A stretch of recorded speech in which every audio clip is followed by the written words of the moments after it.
Jaw Jacket is pretty much bringing the man cave to online. Uh, have a few spirited. We're gonna have a few spirited conversations. We're gonna crack a few jokes.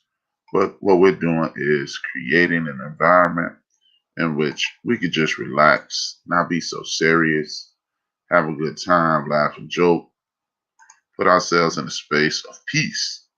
You put yourself in a space of peace. Just relax, not be so serious. Put yourself in a space of peace. You have a little fun in the meantime. So what I would like to do is let you guys know that we are here for the fun. We're not here for serious conversations at all times. It will be a lot of fun. Right now, I'm waiting on my co-host, my main man Rob Orr, my man TC, and we have a new special guest, a brother by the name of Dorian. And as usual, with a live performance, what you get is technical difficulties. You got people running late. So because people are running late, I didn't want people to be waiting and be like, hey, what time they coming on? Yada yada yada. So I started off today just by myself. Be by myself and put on my necklace, trying to be on the lightweight good luck side of the game. But yeah, man, I want you guys to go to Spreaker.com first and foremost. Look up Built for This Network. And when you look up Built for This Network, please subscribe. As well as going to do the same thing on these platforms. It'll help us, it'll help the show grow, and the show support. You can go to Spreaker.com, obviously, as I just stated. You can go to YouTube and look up Built for This Network. You can look up Apple Podcasts, Spotify, iHeartRadio, Google Podcasts, Castbox, Deezer, and Podcast Addict. We will be starting up shortly. I got technical difficulties, delays, or whatever. But give you a little brief description of what Built for This Network is. It's come together with three brothers. One of them being the number one Chief Rocker Jersey man, the other brother being DJ Mad Knox. Prayers go out to DJ Mad Knox and his mom. First and foremost, I want to say we want to send prayers out to Brother Knox. He's a good guy.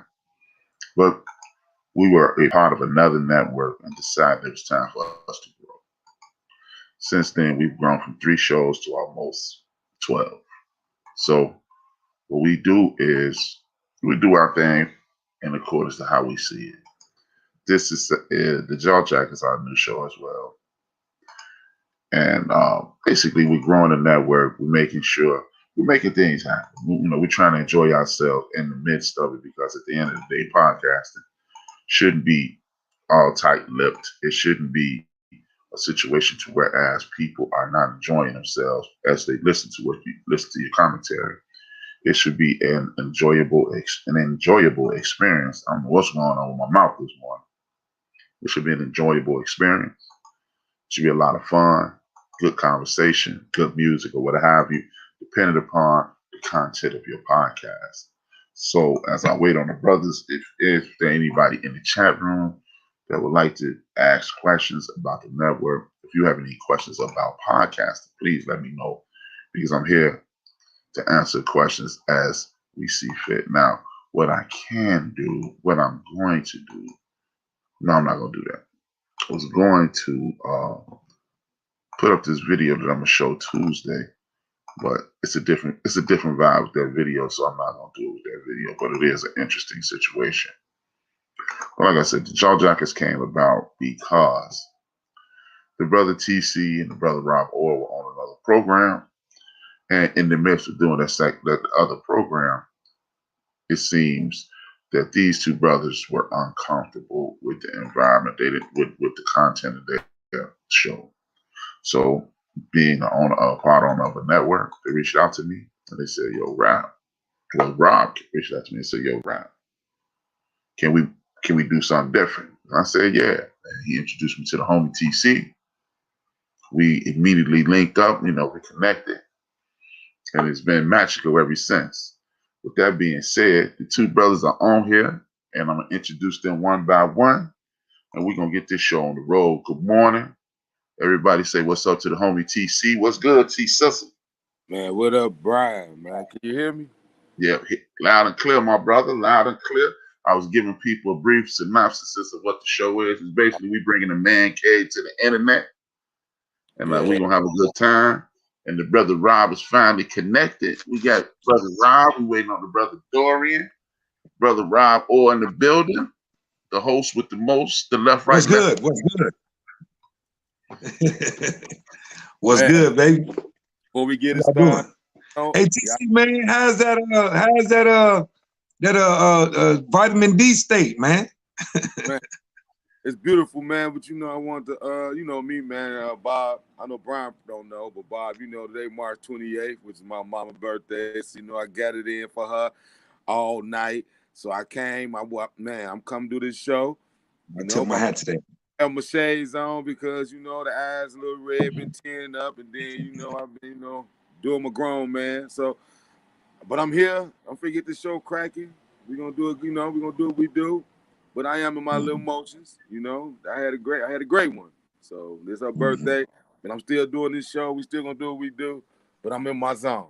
That's all. I'm in my zone. Man, that's what's up. I can feel you. I lost my mom too. 11 years. Well, it'll be 11 years in September. So I feel you. Oh yeah, but I'm ready. That's why the eyes a little red. So let me throw the shades on. I don't want to be all on the internet in the world with my eyes in that condition. You know what I'm saying? Man, I'm jealous. I'm jealous from that sun that's beaming down on you, man. I'm jealous. I ain't gonna even lie. Huh? It is, man. I ain't gonna even lie. I'm jealous for real. Like this is real jealousy. I just want to know, like, before we get it started, man, people listening. Hey, Bob, you got that one song? You know, I mean, you know, your mama alive, but still, though, y'all and Brian, y'all got that one song, man, that's like when y'all hear it, it's automatically thinking about, you think about your mama. It's a few of them. A few of them. Anytime I hear anything from Marvin Gaye, I think about my mama. That was my mama's favorite. Marvin Gaye, Barry White, and Isaac Hayes were my mama's favorite artists. If I hear any of their songs, the one that really, really hit me is "If I Should Die Tonight" by Marvin Gaye. She used to play that a lot when I was around 3, 4 years old. You know, when you're a little boy, your mama dance with you on her feet, and that's the song we dance to. I used to be on her feet all the time, and at the time, unbeknownst to me, she used to think about my dad when she played that song, because my dad had died 4 years before I got there. So, and I guess I'm assuming, I never really asked her, but I'm assuming when she used to listen to that song, me and her would dance, she'd be thinking about my pops. So yeah, anytime I hear that song, it touches me. Anytime. Hey TC, let me tell you something, man, about this mama being gone thing. I don't know how long your mom been gone, but what helps me? Oh man, it been today. Okay. March 5th, so it's now. Yeah. Okay. I mean, how long is Minty? 8. Okay. What helps me, T? I don't never think about her not being here. Anytime I get her in my head real good, I just think about all the good things. I don't think about nothing but the good day. I don't never think, oh man, she gone. I never think that. Never ever. She pop in my head. I think about times like dancing on her feet. Times like anything that she ever did good for me. I think about that. It lifts my spirit. So if that helps, then that helps. Because it definitely helps me. I don't never think about she ain't here. Never.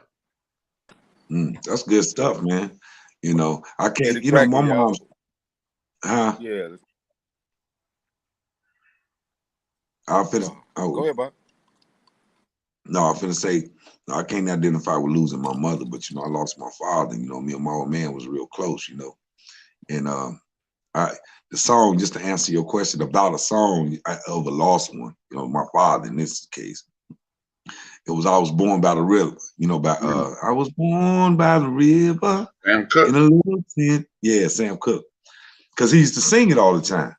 You know, he used to be singing at our parties and stuff like that. He always would sing it. But there's not a time when I go to the gym and I hit that heavy bag, ain't nothing in me but Robert Orr singing. That's all that's on my mind. And when I'm, up there, I pray to God a lot, and and I be thinking about the old man, because he put that fight in me. He the one put the fight in me. So I feel like you do, Brian. It's like he ain't never dead in my head.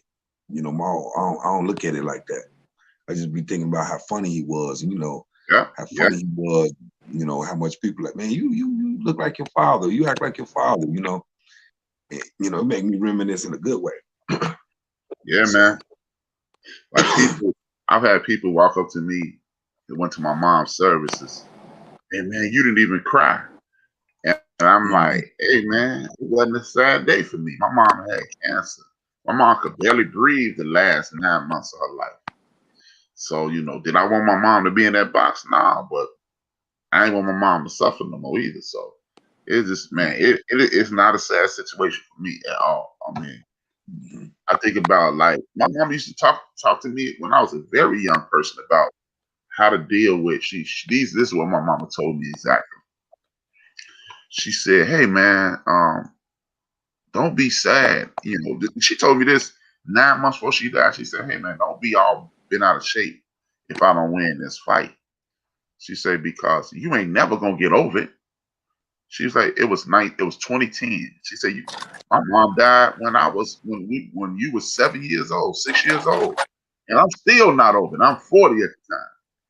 She said, just get easier every day. And when she finally passed away, when she was saying that, I'm like, lady, you better get up out of here. But by the time it happened, I was like, I came to grips with it. It was like, okay, I have my days, my moments, or what have you. But I don't want nobody to suffer through that. It's just you never get over it. It get easier every day. But like I said, man, I just think about, hey, remember, she popped in my head. Think about the time she surprised me with a bite. Think about how we laughed about music.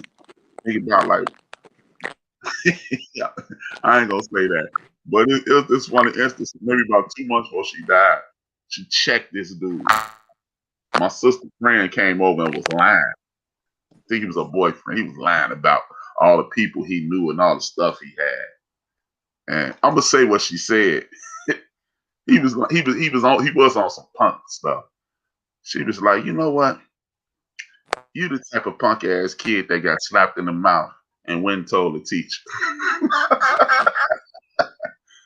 I almost died laughing. Well, that So was, I she mean, was my mom, saying, huh? go ahead. No, go ahead. Go ahead. I'm She listening. ain't played no games, Rob. She did not play no games. But she's one of the nicest people you ever meet. But don't get the plan. Don't get like you said. Don't get the pump faking with my mom. Right. Because you'll get Right. shot blocked. You'll get your shot blocked pump faking with my mama. But hey, man, it's that's why I say, man. I hope Brother TC. I know he gonna get through. He's strong. He a man.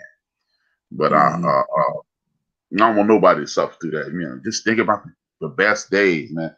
Because, hey, man, like if I'm lucky, I have just as many years without her than with her. And I know some super lucky people.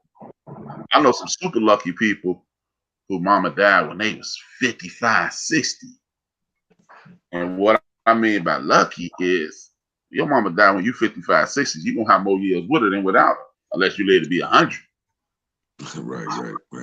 Unless you Yeah, live to that's be good. 120. So, yeah, man, we gonna make it, man. We gonna make it. We gonna smile through this. One day we gonna be doing a show from Aruba on this day.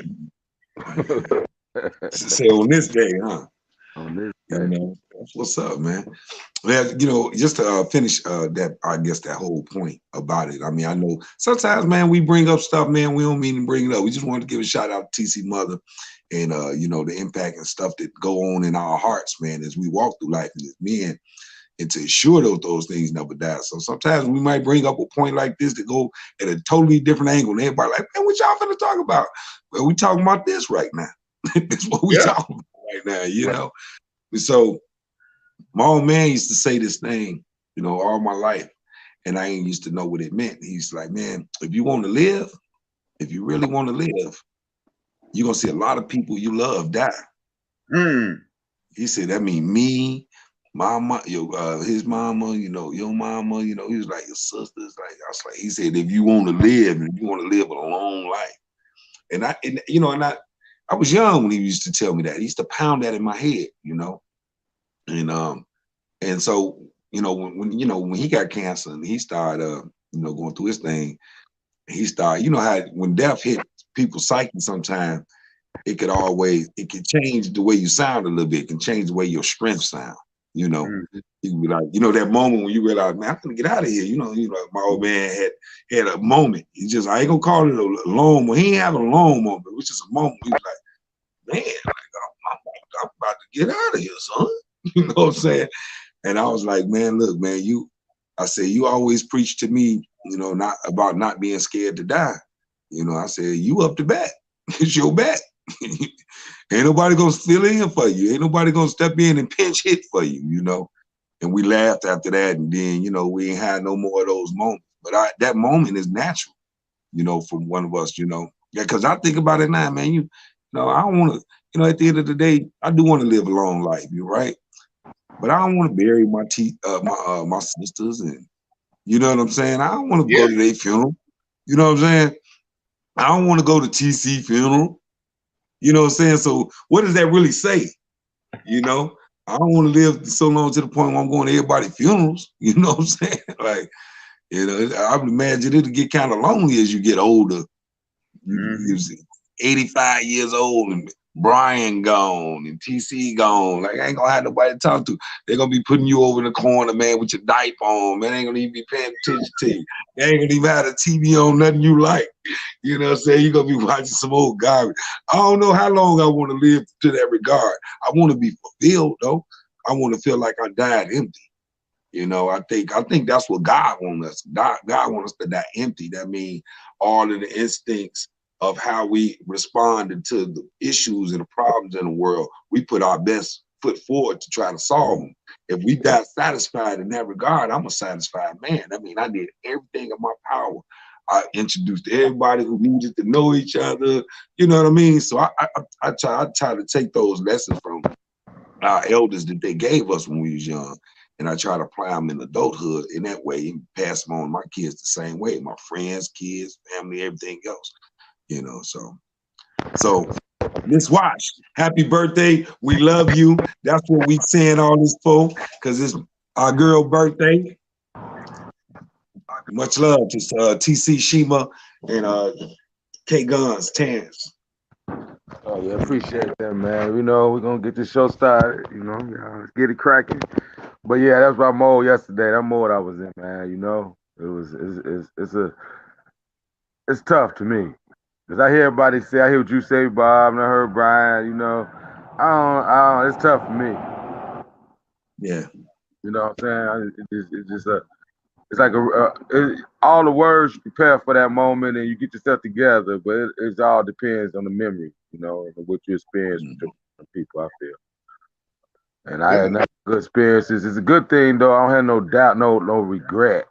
You know, it's messed up when you had that regret and you can't say you're sorry. Like, I feel sorry for that situation for those, but they ain't nothing to talk about because everybody knew me and my mom had that relationship. So that's one thing that feels good in my heart, that it wasn't like, I don't know how I wouldn't be able to make it if I had that regret. For real, if I had that on my heart, that because it plays with you, man. You know, and it's a good thing that you were right. I feel sorry for those that wasn't right. That's why I was telling everybody, get right with your mama, love her while she here. You know, it is what it is. You know, you can't change how she was. You can't change none of that. But you're gonna come that moment when I hope you was right. Because if you wasn't, it's gonna be one of the worst moments in your life. Indeed it is. I want to salute to Teresa Rucker. She in the building. Thank you, Teresa, for the support. Yeah, let's get it cracking, man. Let's get it cracking. We're gonna pick it back up. You know, I'm all good. Let's get this show started. We got you, man. We walk together. Yes, we sir. walk together, man. So you sent it out to Dorian, right? You sent it out to Dorian. Yep. Right. So remember, he said he was gonna be running late, though. Okay. All right. Well, we're gonna get started in on them, man. Well, anyway, let's get ready to rumble from the south side of Chicago, Illinois. Give it up for my main man, Martise TC was Senior. In the And building. down there at the end of the bench from the north side and the west side of Chicago, give it up for H-Rap, the CEO in the building, Brian Williams. Williams.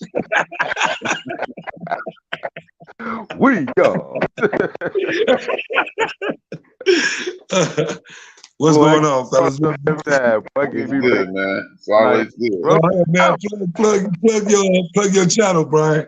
Everybody know they sitting on the end of the bench on YouTube on Built for This Network. If you want to check us out, go to Spreaker.com, SPREAKER.com. Find Built for This Network, subscribe, and then if you're listening via YouTube, go to YouTube, subscribe to.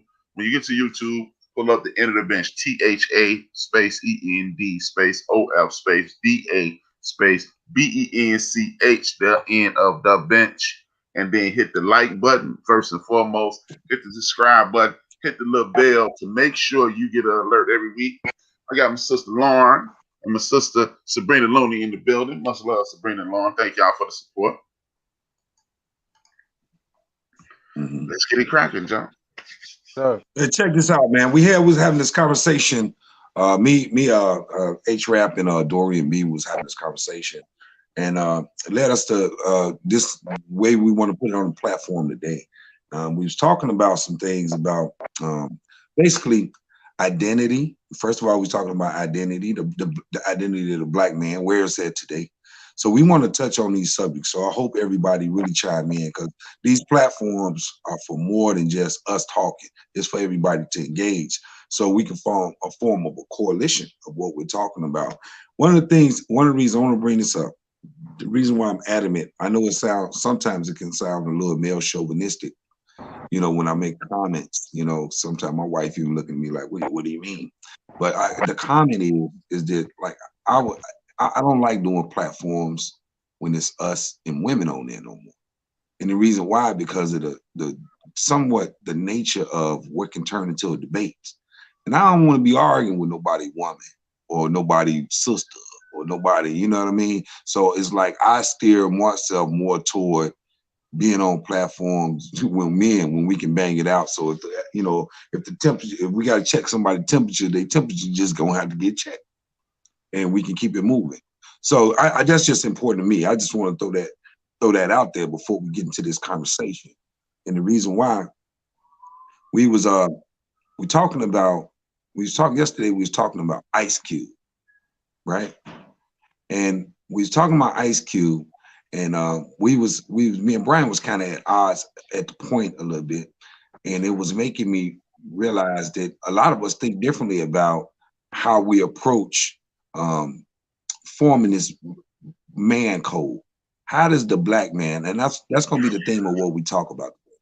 How does the black man in America at this current state and time, how do we form what you call a code, just like a code of understanding when we show up in a room? I know, man, Brian there, I know we are automatically on the same page, just like a lot of white men, they got their code, they're already on the same page. Chinese man, you show up there on the same page. Those are Indian dudes, they on the same page. But we don't seem to be on the same page. We heard this conversation. This conversation it was before us. It could possibly be after us, but this is our time. We in our prime of our time to address that conversation right now. So I want to start it with a pamphlet of, this comes from Neely Fuller Jr. And we're just going to touch on it. So if we don't touch on everything today, we're going to just create a series of it. But, so I will allow the conversation to be organic. But I want to point out the template. First of all, it's 9 of them. It's economics, education, entertainment, labor, law, politics, religion, sex, and war. And we just gonna go down the line and everybody give their organic take on them. But let's start by, did y'all see that interview that I sent y'all with Roland Martin and that young man, that 21-year-old young man? His name is King. Is it Eric King? Did y'all see that? Yeah, he's gonna be on my show next week. He gonna be on where? He'll be on my show next Saturday. Is he? Yeah. That's hot, boy. Hey, that's hot, B. That's hot, man. That's hot. Send him over here to collect the perspective when you're done, because I'm gonna be zoomed in. That is hot, B. Because that is one of the most brilliant. That's one of the brilliant mindsets on the subject that I've ever seen in my life.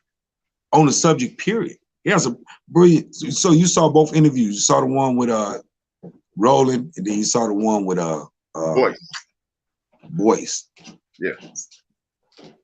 And when I sat back and watched the interview with Roland Martin twice, you know, just to see what was bothering me about what Roland was doing, right? Huh? Just to make sure you wasn't getting Roland wrong. I did it too. Yeah, I watched it twice. And I honestly could say, man, it's like I feel strange with Roland, you know, because I've always kind of like, I feel strange with him. I never felt strange with Roland Martin. I feel strange because, you know, he always was one of the ones that was promoting us in a way that we was like, man, I'm proud of you, Roland Martin. You know what I mean? But for him to do that, it was like wow, man. It's like, man, I don't know if he invited to the barbecue, you know? Like, I don't like it. Man. You got to sit in the car for a minute, man. You got to go ahead, TC, man. I see you not ready. No, I'm just listening. I'm just waiting. I'm just listening, man. I'm listening. You finish. I'm get your point out. No, but I don't know. This is why. And Brian, this is what me and you was we somewhat disagreeing with this, because when you was saying about Ice Cube, this is what you said about Ice Cube. You said, why did he show up late? Why did he show up late to the party? Why he show up when it was 11:45? The party ended at 12. He showed up at 11:45. You know, and then you said after that, what has he done? No, I said where he at? Where he at? Where he at with that subject now? But my point is, the reason why I feel strange with Roland, because I don't want to kick him out. I don't want to kick him out the barbecue. But he owed that young man an apology, and that apology got to sound a certain way. It got to sound like, look here, man, I got caught up, man. I got caught up in this cold word called, you know, conservative. When we said conservative, I got caught up real bad, though. It just stumbled me because I've been doing these fights for voters for suppression. I've been doing all these fights. And when you said, when our young black men say they are conservative, man, it was a trigger for me. You know, and my inner coon end up coming out. You know, tell the truth for the apology to be real. You know what I'm saying? Because you're an experienced journalist. I know you can't go back and listen to that interview and can't see none of you got to be at least to see the flaws in your what your motive was for even having them on it. It was a clear motive, a gotcha moment. He tried to booby trap him with a gotcha moment. The boy was too elegant and too shifty. And the reason why the boy was too elegant is because his heart is all the way in the right place for what he's doing. That's why he was too elegant. I ain't gonna even say it. So he is intelligent. But when your heart right, man, he's like, and then on the Boyce Watkins interview, he turned around and said, man, I knew what he was going to try to do, but I went on him to use his platform to get out there. Y'all there? Yeah, we here. We listening. We listening. Oh. Yeah, and so I was like, man, that's why I'm calling him elegant. Because he already knew, based on the Twitter wars that they had going on, the Twitter battles. Now, he said, I'm going to get on that platform. And his idea for doing it, it was successful. It gave him exactly what he needed. That's a big platform, you know. He did it, boom. But this the point me and you was at odds at H-Rap. It's what we was at odds at, because this is what I said. I said, I don't care what you feel about a person. That means Umar Johnson. You're talking about Umar Johnson. And basically, H-Rap slapped me through the phone, like, don't even bring his name up. You know what I'm saying? But I said, what happened to his idea? I said, what about his idea about the school for boys? What about his idea? I said, as men, we should never let an idea die if it's a good idea, right? And so at the end of that Boyce Watkins interview, the young boy said this. He basically said the idea to start a school came from Umar Johnson. And that was my point. That was my whole point. I'm done. Nah, I'm listening. I like what you're saying. I missed the Ice Cube situation. You know, y'all had y'all little private moments, little conversations amongst y'all stuff and stuff. So ain't nothing wrong with that. But you know, I wasn't, you know, so I ain't even finna speak on that one. And I saw the video of the dude. And don't get me wrong, man. I see how had Martin come off to everybody, you know. But I just think that was needed for that young dude. That was needed. Because what he doing, he really gonna have some real resistance in a lot of ways. You know what I'm saying? So I just feel that was good to see him handle himself like that. I liked it. And then, you know, Roland Martin, man, you know, I think he was really, like Bob said, trying to make a point. And what I got at that point was, you do got to sound a certain way when you're talking out here. You know what I'm saying? And I just think that, dude, that's all he needed. He needed Roland Martin to put him on a certain level mentally so he could be ready for whatever comes down the line for what he's doing. Because to me, I kept getting Roland Martin making a point, which even though the point didn't seem that serious, but it was a real point. It was a real point for dude. What point was that? When he was asking dudes like him without no help from no government or no help from nobody, and he kept bringing up other stuff to make it look like, wait a minute, you still in tune with you still gonna have to do something with these people. He kept making points for him. Like when first he asked him about, of course, all that, how he feel about the voters can't pass out food and water. You know, the people can't pass out food and water for people voting. He kept asking dudes, you know, like questions like you said about to me, trying to say, you know, he tried to do him like that. But it's gonna be worse down the line, because now he put it on that platform. They're gonna have a lot of people that's gonna, even to me, I think Roland Martin was trying to get him to hear what he's saying and make sure he's saying it right. Because when he get out here for what he's doing, he's gonna have to deal with a lot of resistance. And I just felt I think he needed to have that conversation. He needed to. And unfortunately, Roland come out like he trying to, you know, shut Shorty down or put Shorty on blast. But to me, it was more like, I don't agree with Roland Martin. Let's get it right. But what I'm saying, that's needed for dude. That was needed for the King brother. He needed that. It was a small part of it's a small part of what you're saying. I agree with. It's very small to a degree, and that was after what, to me, my own personal maturity kicked in of saying the boy gonna need this. I don't think it was an intent or a motive from Roland Martin, though. I don't think it was like some good gesture that was. No, I agree with you. I'm agreeing with you. No, I don't think so. I ain't getting Roland Martin no credit. That's the same way when I told you Deontay Wilder wasn't one of the best fighters of all time, and you saw my face. But then when he lost that night, you ain't give me no credit, even though it looked like that's what, you know.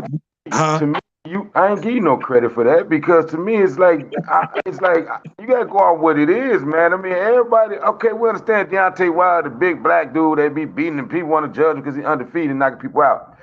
But I lost it all when it came to me, because nobody don't bring up the fact that he knocked Fury out that first fight and he was down like 17 seconds. Nobody don't bring that up. Yeah.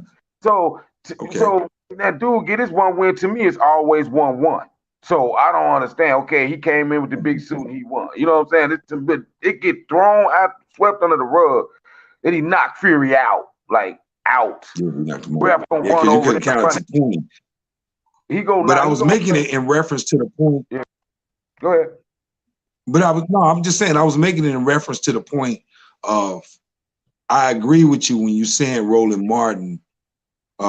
Ultimately, the boy can benefit from the interview with Roland Martin, but I don't think it was the intent of Roland Martin to give it to him. That's why I was making reference to it. Okay. Roland Martin don't get no credit for what eventually will be something that benefits him. He don't get no credit for it. He get the egg face. You know, he get that. He get the. He got to come with some. Why? Don't get me wrong. I'm not finna see a take up for no grown man, especially no Roland Martin. But we having a conversation, and I saw the video too. So let's ask it like, is it because he kept asking the young brother about? No, I tell you why. Because intellectual sincerity. Intellectual sincerity. I'm gonna say I ain't gonna call it intellectual sincerity. I'm trying to be deep my damn self. Sincerity. It was supposed to recognize when that young man said this. Sincerity was supposed to recognize when that young man said, that fight is not my fight.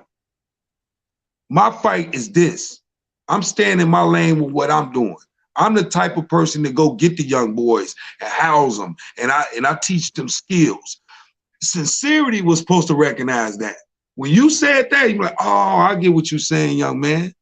I get what you're saying. Lord. You stand in your lane based off of what you can put all your energy in. And that should have changed the tenure of the conversation. It should have changed it automatically. This is to a bigger point that me and Brian and Dorian B started yesterday. When we recognize we got different roles, how do we respect them? Because if we don't respect the roles that we play, we will never form a coalition, Brian. And that's what I meant when I was like, so in other words, we ain't gonna never form a coalition because our exposure is so different and our fight is so different from wherever we standing at, that the young man will never be able to do what Roland Martin does on the political realm. You know why? Because he's not a political journalist. Roland Martin is a political journalist. He go to the crib. He read all of the policies. He read all that. So that makes him equipped. That's why the young man kept saying, hey, that's your fight. I got cats like you in place for that. You know what I'm saying? So I was looking at the broader picture that the young man was saying. He never said I'm a Republican. But at the end of the day, those words are trigger words. I'm a Republican. I'm a conservative. Conservative mean Republican. You're a black conservative. Right. You know, if you look at the essence of what a conservative is, we probably all are conservatives. The only reason why we don't vote for Republicans is because of the racial tone that's in the Republican Party. But if you go pound for pound with every issue, man, you can't tell me majority of black people are not conservative. You know, if we could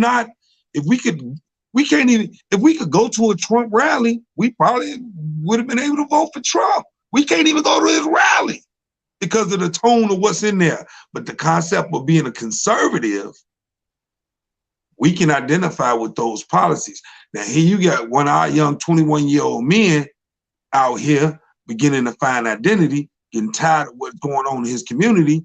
We're going to say, like, man, I'm going to go off these principles, less government, get out here and do it ourselves. That was a trigger for Roland Martin. He couldn't get over. He couldn't get over it. But I mean, I guess I look at stuff the way it is. I saw the interview. I looked at it. He kept saying the same thing that he was trying to make. I don't know his purpose of making the point, Brian. Mm-hmm.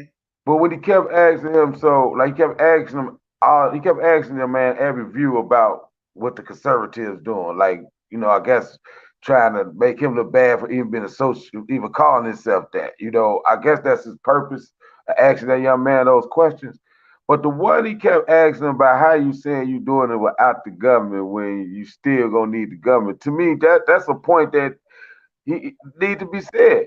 Cause dude, I feel like if he, even though I think Roland was being like wrong towards dude, he was really being a certain way, you know. But we got those people in our community.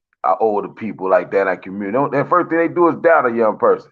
So I'm not finna pretend like I identify with that. But what he did also did, whether to me, if Shorty go back and look at that interview, Shorty was saying things that what he was saying was his point was good. His intentions was right. But he kept saying that with no government, and it wasn't true. So dude is try to make that, get Shorty to see what he mean by that. I don't understand Roland Martin, I'm not gonna sit there and say, man, put him on that show just to do him. I don't think that was his intent.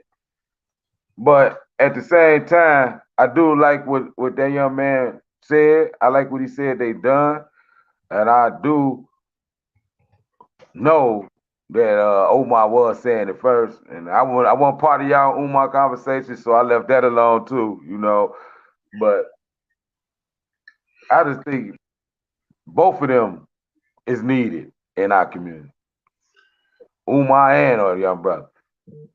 King, right? His name is King, right? King Randall. Randall, okay. I like the young brother. I like his, it seemed real. Yeah, I think he's 100% genuine. I really don't want to get my answer to Rob come back because what happened with me and Rob is exactly what happened with Roland Martin to me, and that's why I really don't want until Rob gets back. I don't want to jump 10 fingers, 10 toes into the conversation. I'll give you a little bit of. I'll give you some of the conversation. My issue with Ice Cube is not a real issue. My issue with Ice Cube is some things that Ice Cube said. Everything that Ice Cube was talking about, I knew about already, and Ice Cube knew about already. Ice Cube, I jumped off the Ice Cube bandwagon, so to speak. Or you know what? I unbuckled my seatbelt. I ain't gonna say I jumped off. I unbuckled my seatbelt on the Ice Cube bandwagon when he said on Shannon Sharp's podcast and said, Shannon Sharp asked him the same thing. So where you been, Cube? And he was like, oh, I didn't know all this was happening. And if I would have been there, I'd have looked at him like he was crazy. I looked at the TV like, what? He knew what was happening. The racial injustice, police brutality, and all that. Because he got on this joint in June of 2020. And I'm like, wait a minute, Ice Cube. No, if anybody on the history of Earth can say, I don't know, it ain't you. Or I didn't know, it's not you. So therefore, when you go on Shannon Sharp's podcast and say, oh, I ain't know all this is going on. I thought things were being handled. I'm forced as a hip hop, I don't even want to call myself an historian, as a B-boy, I'm forced to go, what? Bruh, you wrote Fuck the Police. You wrote an album called Death Certificate. Take that out. That addressed all of this stuff. So you got context, huh? I mean, I don't understand what you're saying. Well, all you had to do was go watch the Shannon Sharp show. I gotta watch. Ice Cube is there. Well, you talking about Cube? You talking about Cube, right? Yeah. About Ice Cube. So what was your point, B? What was your point? Because I wanted to hear that because allow me to speak. Mm-hmm. So, as I was telling TC, I unbuckled my seatbelt on the Ice Cube bandwagon when he told that goddamn lie on Shannon Sharp's show. I wasn't aware of this. I didn't know what was going on. I don't give a damn what you talking about in the black community, Ice Cube. The stuff that's going on when you was 21 years old, it's the same thing that's going on when you 52 years old. So for you to make that statement, you didn't know police, whether it was police brutality, whether it's injustice, whether it's an inability for the government to fund our schools properly. You from Compton, California, homie. Or South Central California. South Central Los Angeles. You know what's going on because guess what? O'Shea and O'Shea Jr. and your wife and your daughter, y'all rich. You got some broke-ass cousins. You got some broke-ass aunts and uncles too, so you know what's going on. So that's what made me look at Ice Cube upside his head. And then again, if you want to jump in, just all you have to say is, yo, I'm here, I'm late to the party, but I'm down. But then when he gets challenged, he gets upset. But because I'm not the only person, if Shannon Sharp asks you, hey man, people gonna ask you this. Obviously, I'm not the sole man in America wondering, well, where the hell were you? But it don't make a difference where you were. You here now. He gets upset because people questions him and disappears since November. So the questions that people have for you in November, you kind of validate them. Oh wow. Oh wow. Oh wow. I want to say it like that. Oh wow. Let me back in like, oh wow. Whatever. However, we in a situation with Roland Martin.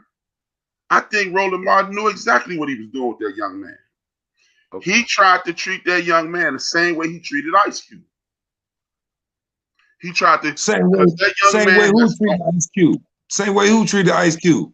He was taking a dump in Ice Cube's face on his show. He doubted everything. Roland Martin. I watched that interview, man. Roland Martin. See, what's funny? I started to send y'all that interview too. You say he was dumping on Cube? Yeah, he doubted everything he was doing. Instead of, see, it's this thing that we lost in America called a teaching moment. People want you to approach things exactly the way they approach it. And if they don't do it that way, they mad at you. Like, I was like, man, Q, what's going on? I'm listening. I didn't tweet nothing about it. I didn't talk to the homies about it. I never brought it up on my show. As a matter of fact, when I did bring it up on my show, and the homie D Greatest, the homie Ben, and the other people listening to my show heard me say, you know what, I'm not going to pass judgment on Ice Cube. I'm going to listen to what he say, and I'm going to watch what he do. So here we are 6 months later. Where you at, bro?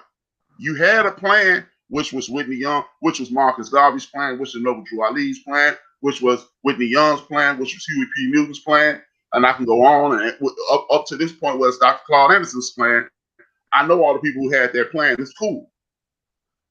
But Roland Martin attacked Ice Cube because he knew Ice Cube couldn't articulate the points the way he wanted to. Roland Martin did to Ice Cube and to King Randall exactly what Sean Hannity and the other boys on Fox do to any brother that come on the network. They take pieces of what he say and try to make it the entire point. Here's the point I'm talking about. The young man did not say we need less government. The young man said, instead of sitting around waiting on the government that has shown us for 158 years in May that they are not going to help us, or they're going to give us as little help as possible, we have to do it. But instead of hearing that, Roland Martin, but what about voting? As the young man said, everybody, as you stated as well, everybody got their fight in this mission. So why ain't the young man on TV saying, well, Roland, why you ain't helping with these damn kids? Because you know why? That's not Roland's fight. Stacey Abrams, why you ain't, I'm in Georgia with you, Stacey. Why you ain't helping me with these kids? Because you helping over there. But don't nobody want to hear that. They want to hear the conversation through their ears. They want you to speak their. This is the problem with the community. We don't want to hear other people's opinion. We want to hear our opinion come out somebody else's goddamn mouth. That's not my opinion. This young man ain't doing a damn thing wrong. He lost his job and took in several young men from the correctional system, teaching them how to read, teaching them skills, enhancing their lives, and people got a problem with him saying he's a conservative. As the young man said, I'm not a Democrat or a Republican. I am a conservative. I believe in less government. I believe in treating your people right. Conservatism has nothing to do with a political party or a political idealism. Any political idealism. It is a way of life. It is a way of life. But because most lying-ass people in politics say the reason I'm being a bigot outwardly is because I'm a conservative, you tie the two together. Most black people are conservative. Most black people do put God first. Most black people, all the things that conserve the actual definition, that's how we rock. But because Roland Martin don't want the boy to say it the way he's saying it, he jumps down the boy's throat. Because Roland Martin looked at Ice Cube like, you a dumbass rapper. He jumped down his throat. He started talking down. So what about this, Cube? What about that, Cube? And the reason I said, I don't have a problem with Ice Cube stepping up. But if you're not going to be there the whole fight, hey, Cube, why don't you stand down? Why don't you go get, you are a mega star. You're a movie star. You're a fucking entrepreneur. You're a rapper. You're a producer. All you have to do is just like you did. Get on the phone with Dr. Boyce Watkins, and this dude who been doing this since the 70s, busting his ass every breath of his life, Dr. Claude Anderson. Get behind Claude Anderson, and you go on shows with Claude Anderson because we gonna come because we see Cube. And you say, hit it, Doc. And as far as the Umar Johnson point, Umar Johnson is just like any other poverty pimp. Lord, I watched him on the Lord Jamar show. Lord Jamar said, my father did what you doing 15 years ago. He started off in a trailer and he bought desks and now he has a school. Seeing how it seems that you struggling a little bit, let me hook you up with my father-in-law who's doing it. He had a school up and running for 10 years. Let me hook you up with him so he can help you get to where you want to be. Oh, fuck your father. He don't know what he's talking about. You don't even want to sit down and talk to somebody who's doing what you want that you're doing. Hey, last time I checked, Jalen Rose does this. There's several men. It's a man in Harlem, New York. It's a brother who left a great paying teaching job. He was a principal making 6 figures. He stopped and made his own school 20 years ago. He's the first dude who come out publicly since the internet been a thing and since we can click on these little things and see any video we want. It's plenty of brothers and sisters who open their own school and educate now folks. But if you are not willing to accept an extended hand, why would I listen to you? Because guess what? When me and you met, you offered me a little advice. Did I say, hey, Rob, I got this shit, man. I've been doing this shit. Leave me alone. Or did I accept what you were saying? All criticism is beneficial. Even a hater, even somebody who hates your guts, if they say, see, you could have did this, it might work. Just because it's coming from a negative place or a place that you don't want to hear it that way, it don't mean it's wrong. But no, Roland Martin was dead wrong because people listen to people so they can have something to say instead of sucking it in, processing it, and saying, okay, it seems that we're doing 2 different things, right? We having a different conversation. So yeah, Roland Martin was wrong. It's 2 left feet. Because I saw him do the same thing I asked you in October, early November. I saw him do the same thing. And I am disappointed. I'm not going to throw him away. No, he ain't worth being thrown away. It's the fact that, you know, we gotta evaluate what that is when it occurs. We have to evaluate it, man. Ain't no throwing them away. It ain't got nothing to do with that. But what I was gonna say, do you remember the question Roland Martin asked Ice Cube? He asked him, he said, basically, some of my people are, somebody got a question for you. Where have you been? Right? Mm-hmm. Something like that. Where have you been with this subject? Or why you Johnny come lately? Right? Something like that to that nature. Do you remember that line of questioning? Mm-hmm. And Ice Cube responded like this. He said, man, basically the civil rights situation and all of this injustice been going on for years, since the 60s, the 50s. He said, my question is, where you been? You know what I'm saying? You know what I'm saying? And I thought that was a perfect answer to, that's why I said it didn't feel like he got Ice Cube in a way that, you know, like you saying, he didn't attack Ice Cube in the same way. He gave Ice Cube talk points. That young man, he was trying to kill his talk point.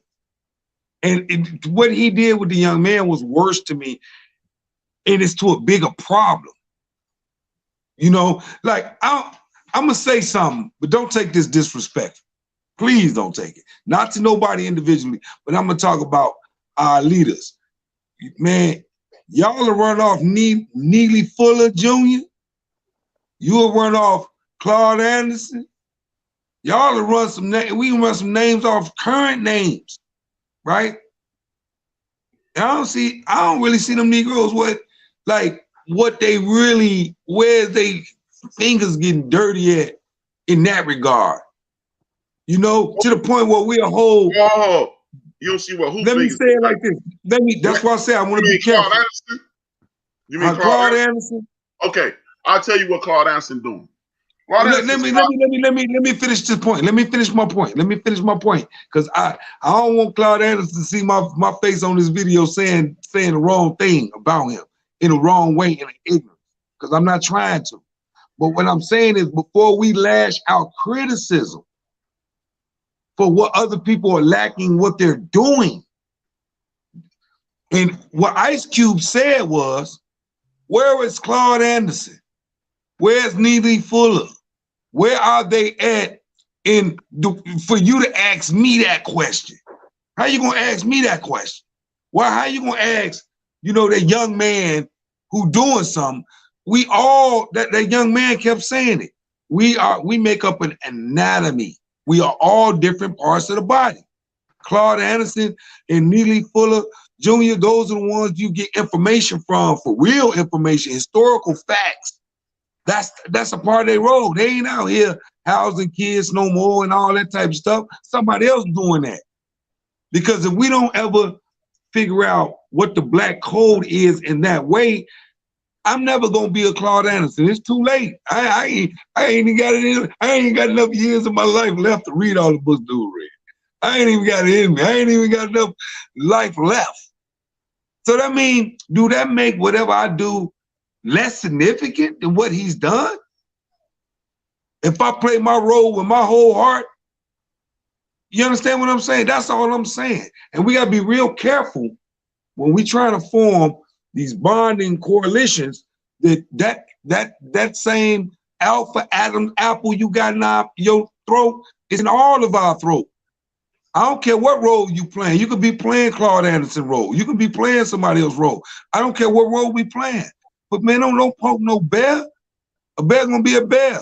Just because he 5'10", 175 pounds, you act like he won't drop you with what he is.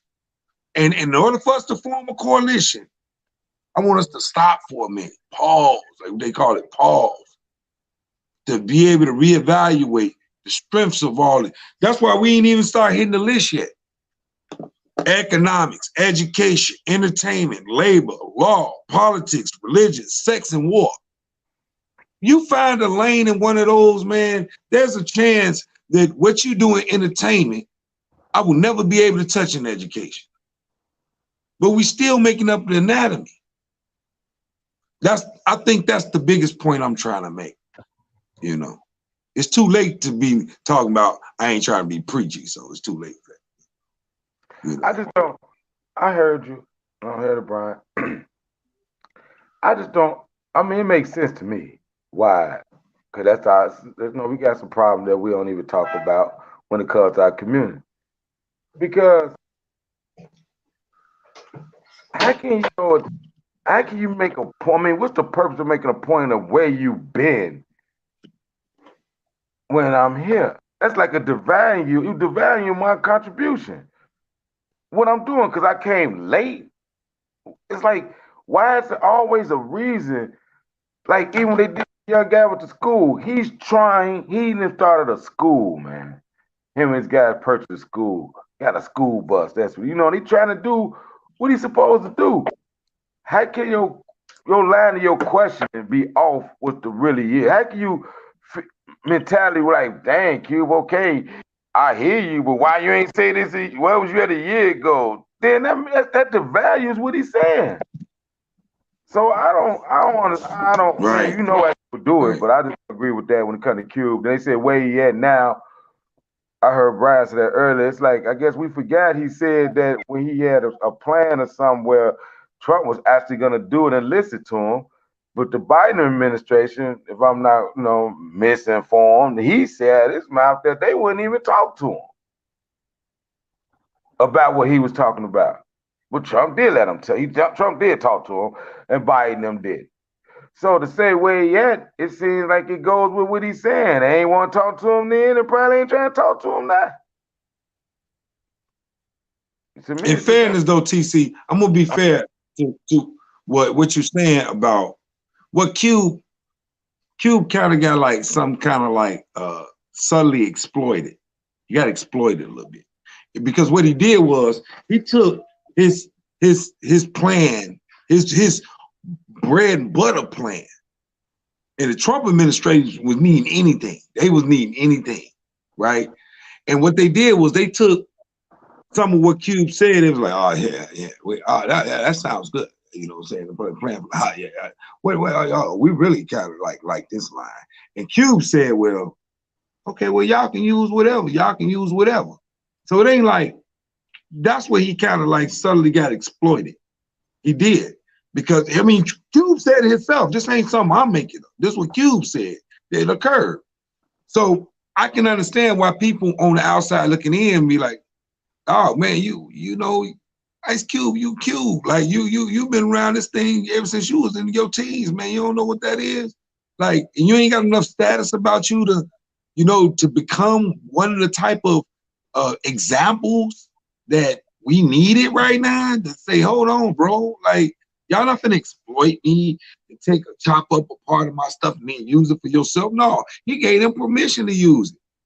But then now he backtracked to say, I ain't gonna say he backtracked, but it's like he found an angle in his pure answer to say, I'll meet with Democrats and Republicans, no matter what it is, whoever's in power, I gotta work with them. Okay. So he got like a wiggle room of a pass, because we cannot prove whether or not he got exploited with a motive. We don't know if he got exploited with his own personal motive or his own personal gain. So he got a wiggle room of a pass, right? To a degree. But my point is, when he got exploited, the commentary that came out of his mouth sounded like somebody who was too ignorant to be in that position. That's how it sounded.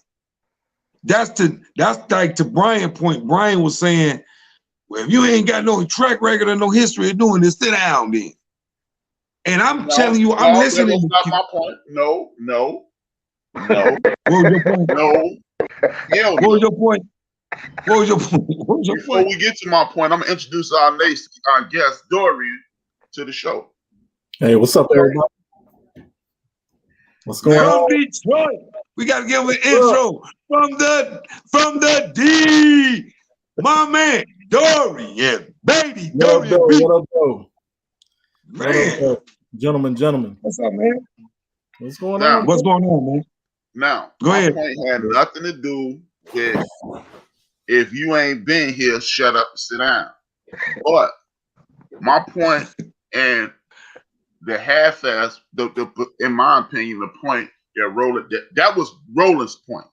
You ain't been here, shut the hell up and sit down. My point is this. Q, I know you're aware of this. You used to run with the Minister Farrakhan. You used to run with Khalid Abdul Muhammad. So I know you're aware of this. He said this isn't my plan. It was a culmination of a bunch of people plan. Me and Dorian talked about it the other day. So you know these hard-hitting questions are coming. And according to you, you wasn't aware of this shit. So again, if I got to go get Dorian to talk about what's going on, because Dorian has written books, Dorian has been on the front lines, Dorian has been fighting for this for 50 years. I know I got the celebrity. So when I show up, everybody gonna look, oh, there go Brian. And then I say, and I'd like to introduce you to Dorian. I'm here to fight for my folks. Hey, B, repeat that last point. Hey, repeat that last point. Allow me to finish. I'm here to introduce you to a person who can articulate a plan of action. And then you push Dorian to the front. And every time we get on TV, it's me again. Everybody looking. I got my man to talk for me. That's the way I think you should do it. Because if you can't ask those hard questions, answer those hard questions, why be in the front? You get somebody who can answer those questions. You get everybody's attention with your celebrity, and you get Dorian to drop the science. That was my point. Okay, I got you. No, okay, I got you. I stand clarified because you said that, but I get it because you went in depth with it this time. So that's cool. But all I'm saying is though that when the way it happened with Cube though, we just talking about Cube. I am talking about Cube. That's all. Everything I just said is pertaining to. I know it's related to Cube. Right. I was just trying to follow up with it. I was just trying to follow up because when we do that, so sometimes other people, other race of men cannot take your truism from Brian. Right? Dorian can't deliver it like Brian do, but they don't want to hear it from. Brian. Dorian can deliver it better than Brian, right? Watch this. Watch this. You respect the way I deliver my opinion, correct? You respect the things that come out of my mouth, right? So if I co-sign his brother Dorian, if y'all like what I like, wait till I introduce you to Dorian. Most people will go, damn, Dorian is the one who put him on. Let me listen. Because I feel I'm gonna give you an example. I'll give you the greatest example possible. The Nation of Islam respects the most honorable Elijah Muhammad more than they respect anybody in the world. And the most honorable Elijah Muhammad said, I got this guy who's gonna take us to the next level. Nobody knew who Minister Malcolm was, or he was just Brother Malcolm at that time. He wasn't even a minister. Nobody knew who he was. This dude is coming fresh out the joint like the rest of y'all. But if you like me, wait till you hear this guy. Yeah, Malcolm. And the Nation of Islam went from 3,000 to 4,000 to hundreds of thousands of people in the nation. Yeah. If it's somebody that can do your job better than you, it's your job. As you stated earlier, you want to introduce people to the right people. If I don't know every answer and I'm taking from Dorian, and Dorian, I know Dorian knows the answers, and I know Dorian has been doing this work by opening up businesses, introducing people to ways, giving people plans and blueprints, and in Congress, writing law, working up under Jimmy Carter, working up under governors and stuff like that. But he's still down for the cause. Wait until you did it Friday when you introduced me to Dorian. I got this guy. Because I respect you, I said, hell, let me hear him. Dorian get on the horn. I was sold. I didn't go, I don't know about this dude, because I respect Robert Orr. Ice Cube is a powerful figure. We love Ice Cube and his music because his music spoke to the community. It spoke to our issues. Then he partnered with another group of people who speak to our community and speak to our issues. Ice Cube is not a civil rights activist. He's a concerned man who want to help. So what I do is I give you two, tell you what, Brian and Brian and TC and all the people in the chat room, y'all like H-Rap, but wait till I get Dorian on my show. Y'all gonna love him. And then Dorian get on here and do that Dr. Claude Anderson thing that we know Dr. Claude Anderson to do. And the people who support my show will support his show. Period. So you saying that's what Cube should have did with Dr. Claude Anderson? I feel Ice Cube should have done that. So when clowns like Roland Martin attack him, he's not gonna try that same attack with Dr. Claude Anderson. Boyce Watkins wrote, I guarantee you, if we wake up tomorrow and this week's guest on Roland Martin on YouTube is Dr. Boyce Watkins, Boyce gonna sit there and Roland gonna talk to him like he a man. Because he know if I make a mistake, Boyce gonna grab me by the throat and choke me out. but he knew he could talk to certain points that Ice Cube couldn't answer because that's not Ice Cube lane. Ice Cube is a concerned black man, not in the Roland Martin lane. But when you get, it's like when you go, what Ice Cube could have did was say, you know what, I could fight, but this guy's a world champion, and all the naysayers, the Roland Martins of the world, would have stood the hell down because they just said, oh, we see who we see who he rolled with, so we're not gonna challenge him. You ever seen a race where they pass the baton to the next person? That's what should have happened with this situation where you had Dr. Claude Anderson. He's been running with the baton for years. You know what I'm saying? And then since Ice Cube he's the person that's the visual person. Everybody know who Ice Cube is, or you know what I'm saying? He should have passed the baton to Ice Cube. Ice Cube run with it. And then when Ice Cube got in front of old boy, this is my man here that gave me all the information. That's what you basically saying. This is my man here that gave me all the information. So that when Goofy Martin asked them crazy questions, not crazy questions, but he asked some questions and everything, he got the answers. I'm putting him on, he got the answers. He's been here from the beginning, so you can ask the man that established everything. Therefore, Dr. Claude would have tore him up. You know, would have tore him up instantly. Would have cooked him. Yeah. And it wouldn't be a blemish on Cube's name. Because all Cube did was care. He cared. Man, listen. Hey. Go ahead, T. Go ahead. I'm be quiet. Like, you know, hey, nice meeting you, bro. You know, TC, man. I ain't get a chance to meet you. They do all that stuff behind the scenes and shit. But it's nice meeting you, bro. But you know, when you're not significant and shit, I'll meet you at like while the show going. You know, because I'm just, you know, that's when I get to meet you. But nice meeting you, bro. It's good to know they talk to you already and stuff. All right, but my point, I'm listening. And it's like I'm waiting. I heard Bob point, I heard Brian point. I just heard his point. It's like that's fucked up. Is that easy? It's fucked up. That is that easy because I'm listening. I'm waiting for him to. Why when we first started talking about this, it was I'm not gonna kick him out the car. I'm not gonna, you know, that talk we heard from Brian. Hold it. What? Who was I talking about kicking out the car? Oh, you say you're not kicking. No. But who? Do you remember who I was referencing? It was Cube, right? No, I was referencing Roland. That's my point. We be listening to. You said Roland? Yes. I said in response to what Bob said. I said Roland. I had issues with what he did, but I'm not gonna kick him out the cookout. That's what I said. You were talking about Ice Cube in the beginning. That was Roland. No, I never talked about doing anything to Ice Cube. Y'all breaking up? Y'all breaking up? Roland Martin. Okay.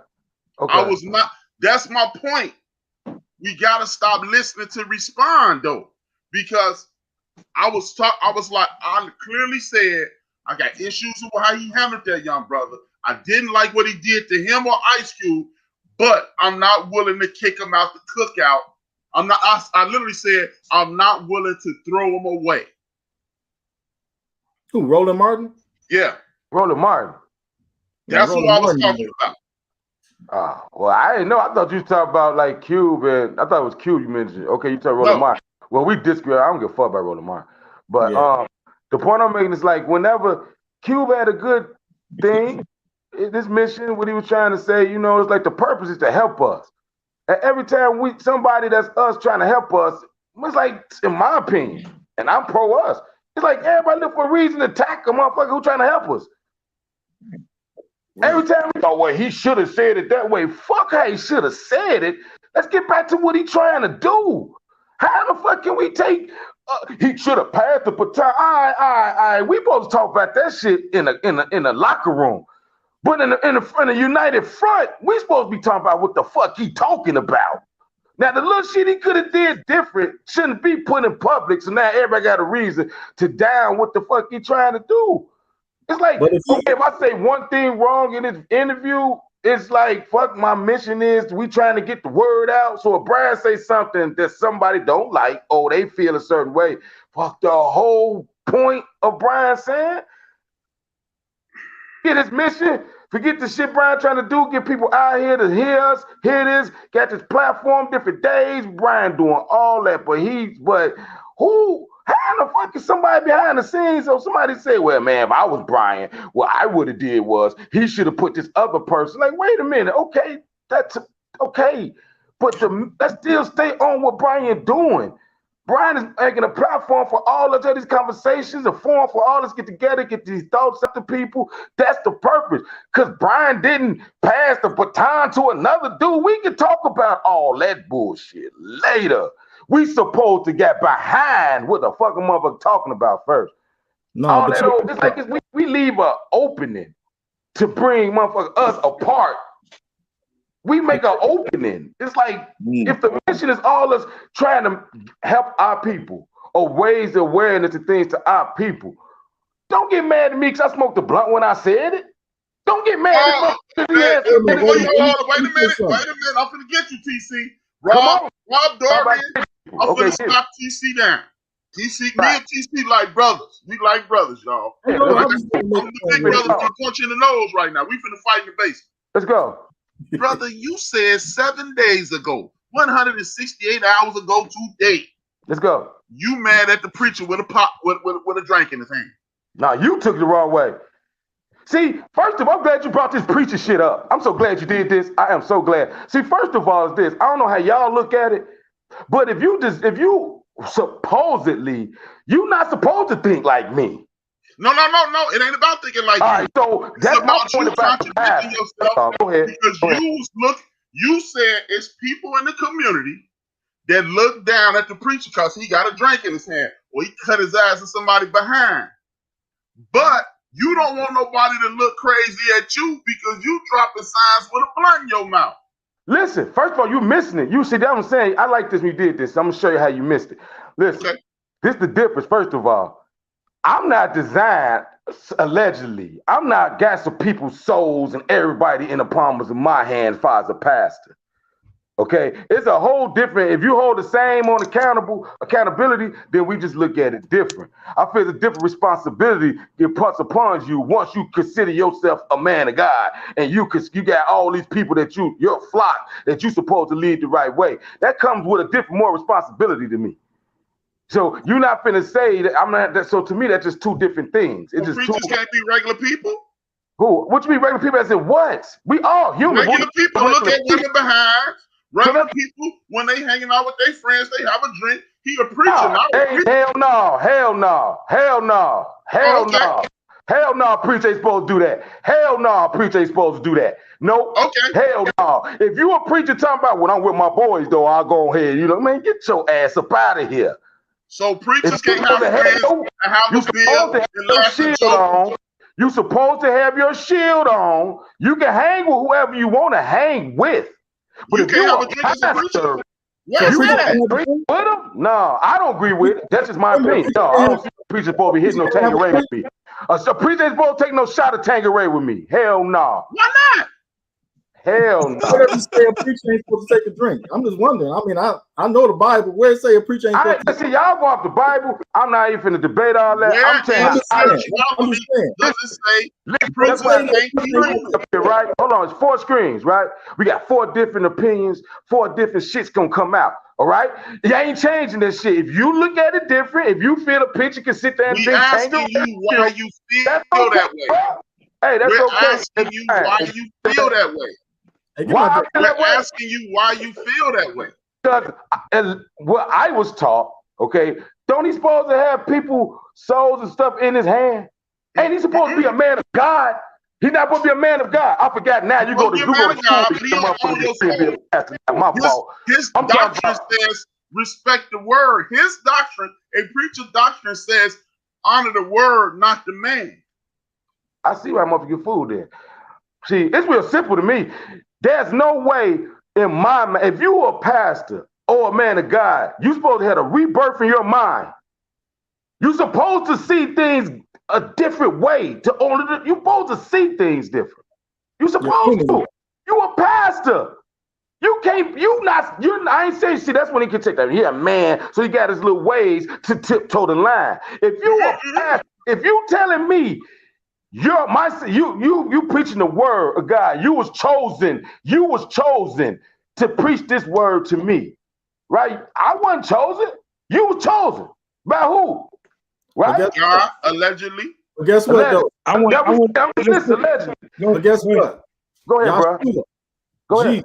Go ahead, Dorian. Turn vessels of water into wine. Why would they drink wine during that time? Because the water wasn't what it was supposed to be. But he turned water into wine. It doesn't say that you ain't supposed to drink. It says you're supposed to use it, you're supposed to drink in moderation, which means don't drink till you get drunk. You know what I'm saying? But drink according to moderation. Hey, we all grow, like, listen, for real. These are, I see your gray hairs. I see your gray hairs. I respect you as that. I got gray hairs, respect you as that. Don't come to me with no wine, water shit. Like, go on with that one. What I'm saying is some real shit. Keep it real. You're not finna say you ain't supposed to overdose in wine. I just told you a pastor ain't supposed to be sitting there taking Tanqueray shots with me. It's what I said. Now, you feel he should?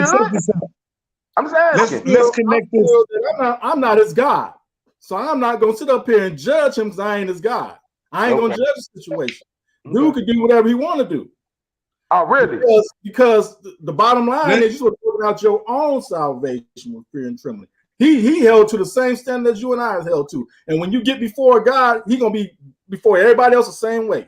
So my man got the right to whatever he want to do. You know what I'm saying? But he's human. He's not God. Doing this. Christ's not human and divine. He's human. So he can do whatever he want to do. Oh, okay. In moderation. So we're doing this. So we're doing this. Excuse, let me jump in there real quick, Dorian, because we're doing this. Since we ate, so let's just remember this. We was gonna touch on 9 points based off of Neely Fuller, right? One of them was religion, right? Yeah. So we're gonna make this the religion moment. We touching this right now. So we ain't gotta come back to this after we touch the other points. We touching the religion. It organically happened like that, so let's roll with it. So we touching the religion point, so let's bang. Go ahead, Dorian. Before we go to religion, Dorian. Let me say this. Before we go to religion, Dorian. Let me say this. After Dorian speak, I want TC to put his final thought on the Ice Cube, or the unity thing.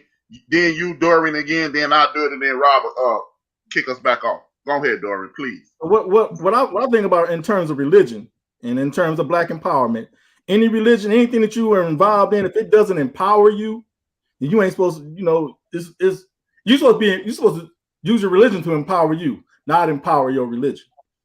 You know what I'm saying? You're supposed to be empowered by what you read to go out and push an agenda, not be sold out to just doing religion. That's it. You know, that's what I believe. Yo, anything you do politically, socially, economically, it should be all about empowerment. And if it's not empowering you, then it ain't doing nothing good for you no way. You need to put it to the side anyway. That's just my thought on religion. TC, I'm sorry for doing your job, Rob. I'm sorry, but you inspired me when you said what you said. TC, close out the whole Ice Cube, Roland Martin thing, then back to Dirty and me, then Rob. Rob, he can take back the wheel of the car, so to speak. Y'all good, man. We just talking, man. Right. The Roland Martin thing to me, I feel just like what he did to his short, he did like y'all say. I agree with that. He's ahead of. I don't know the man mission, but he was his form of questioning was shady to me. So, but with the Ice Cube thing to me, I just, even with the Umar Johnson thing to me, it's like the stuff this man is saying, his mission and what he wants, and all it takes is a certain opinion, and all, like Bob brought it up, dude said, Shorty said, listen to Umar Johnson, right? Is why he did the school. Mm-hmm. Yeah, inspired. That's what I mean, man. That's why I like Shorty. Cause okay, first of all, to me, dude ain't supposed to be a pastor, no shit, stuff anyway. But he made some mess ups in his step, like we all have, Omar. But I'm glad that brother still listens to the message. I'm still that brother still listens to something about that man, what he's saying. Because whenever it's a got you moment, look at it, even did Martin Luther King. Now they bring up a movie about all the women he didn't did. Like, what is let's always try to be a gotcha moment when we got people putting us on the right path. They want to bring up, well, look, he said this like 4 years ago, so you boys say, fuck the value, Dr. Martin Luther King, because y'all want to bring up, it's like that to me. It's like, why do we, when our people like Umar Johnson or even Ice Cube, why he had to take all that heat? If you listen to what he was talking about, now he could have said it different. Okay. He should have been okay. But to like kick him out, or what we used to hear about Q to Coon, it's like everything he was saying he wanted didn't sound coonish to me. Who called Q? He was trying to get done for us, Ice Cube. Did not who called Q cool? Remember we first went down, Bob. We like, man, you talking about Q no cool. I ain't saying you just talking about in general. You just talking about in general. Like, man, this is Mr. Fuck the Police. How they gonna say this about him? Remember? Man, you had this conversation. Right. What I'm making is right. All this, he didn't represent it. And because of a misstep, or because of a misquote, or because of procedural thing, his whole motive is checked, like in question. And to me, that's the big picture of why that's what I don't like. That's what I don't like. Us come together that's because in our walk, man, we all in misstep somewhere. So all of a sudden, Brian come up down the line and some say Brian did something, or Brian said this. Now me and Bob and Brother A supposed to sit back and be like, man, I don't know about Brian now. Like, hell no, okay, he said that, whatever. I don't give a, we'll deal with that later. Brian's still Brian though, to me. Now, if he comes, you put a quote out saying, man, I don't even like black people. I'm just doing this show because you know that's different, Brian. You can't get caught saying no shit like that though. But what I'm saying though, if Brian one day on one show said this and somebody didn't like it, okay, whatever. But look at Brian on. How can all your work, whatever you have done, get questioned over what someone perceived as what they would have did different, or what comes off as they don't sound too right? Like, so none of his work matter. And that's I see goes on in our community with the Q thing. Even Shorty, Roland Martin sitting there talking about, we're asking him all these questions about different what the Republicans are doing. Kept asking him that because he put himself as a conservative. So now he put all the blame on the Republicans, asking him, well, how can you? Is that okay they doing this? Like, you missing this man said he got a bust. The whole point. That's what I'm saying, man. And that's like, that happens a lot amongst our community. It's that's like why we having this conversation. Huh? TC, that's why we having this conversation. The reason why we having the conversation, because we're trying to figure out, you know, for lack of a better term, how do we move forward collectively? Sit all the clout chasers down. Sit all the seekers the fuck down. Because a lot of people in our community love it, like they say, the sound of their voice. Everybody wants the credit. We need to find somebody that's really doing it for the cause. We don't care if this dude, or I'm only saying this, but hey, Brian, come here. Brian told me. To me, you ain't got to say, TC told me that joke. If that joke made you $1 million, go get it. Go get it. And I'll stay. I don't care. That don't mean nothing. The purpose was you a comedian, and you found something in what I said to make it go. I ain't that motherfucker got to walk around and say, hey, man, well, for me, he wouldn't even been funny. He's supposed to put me on because I gave him that joke. That's bullshit to me. That's bullshit to me. And we missed that. And I mean, amongst us, we need to get that out of us. What's that called? That's a deeper conversation. But it's like everybody wants their recognition and they props instead of sitting back and if Bob do it, Jaw Jackers, what you want me to do? Do it. Run the talk. Run the show. I don't care if Bob talking more minutes than me. I don't give the purpose to have a great show. The purpose is come together. Right. Do I supposed to be behind the scenes? Like, man, you know, Bob could have asked me to talk. I could have said something little. No, what the? Them people gotta go. Them people gotta go. Trying to get everybody want their credit, I guess. Credit for what? Let's get this cracking. We all know what we did. So if you doing it for credit or you doing it, I don't feel you got to bring my name up, Bob. I don't feel you got to bring my name up, Brian, if you make a point. That ain't got that.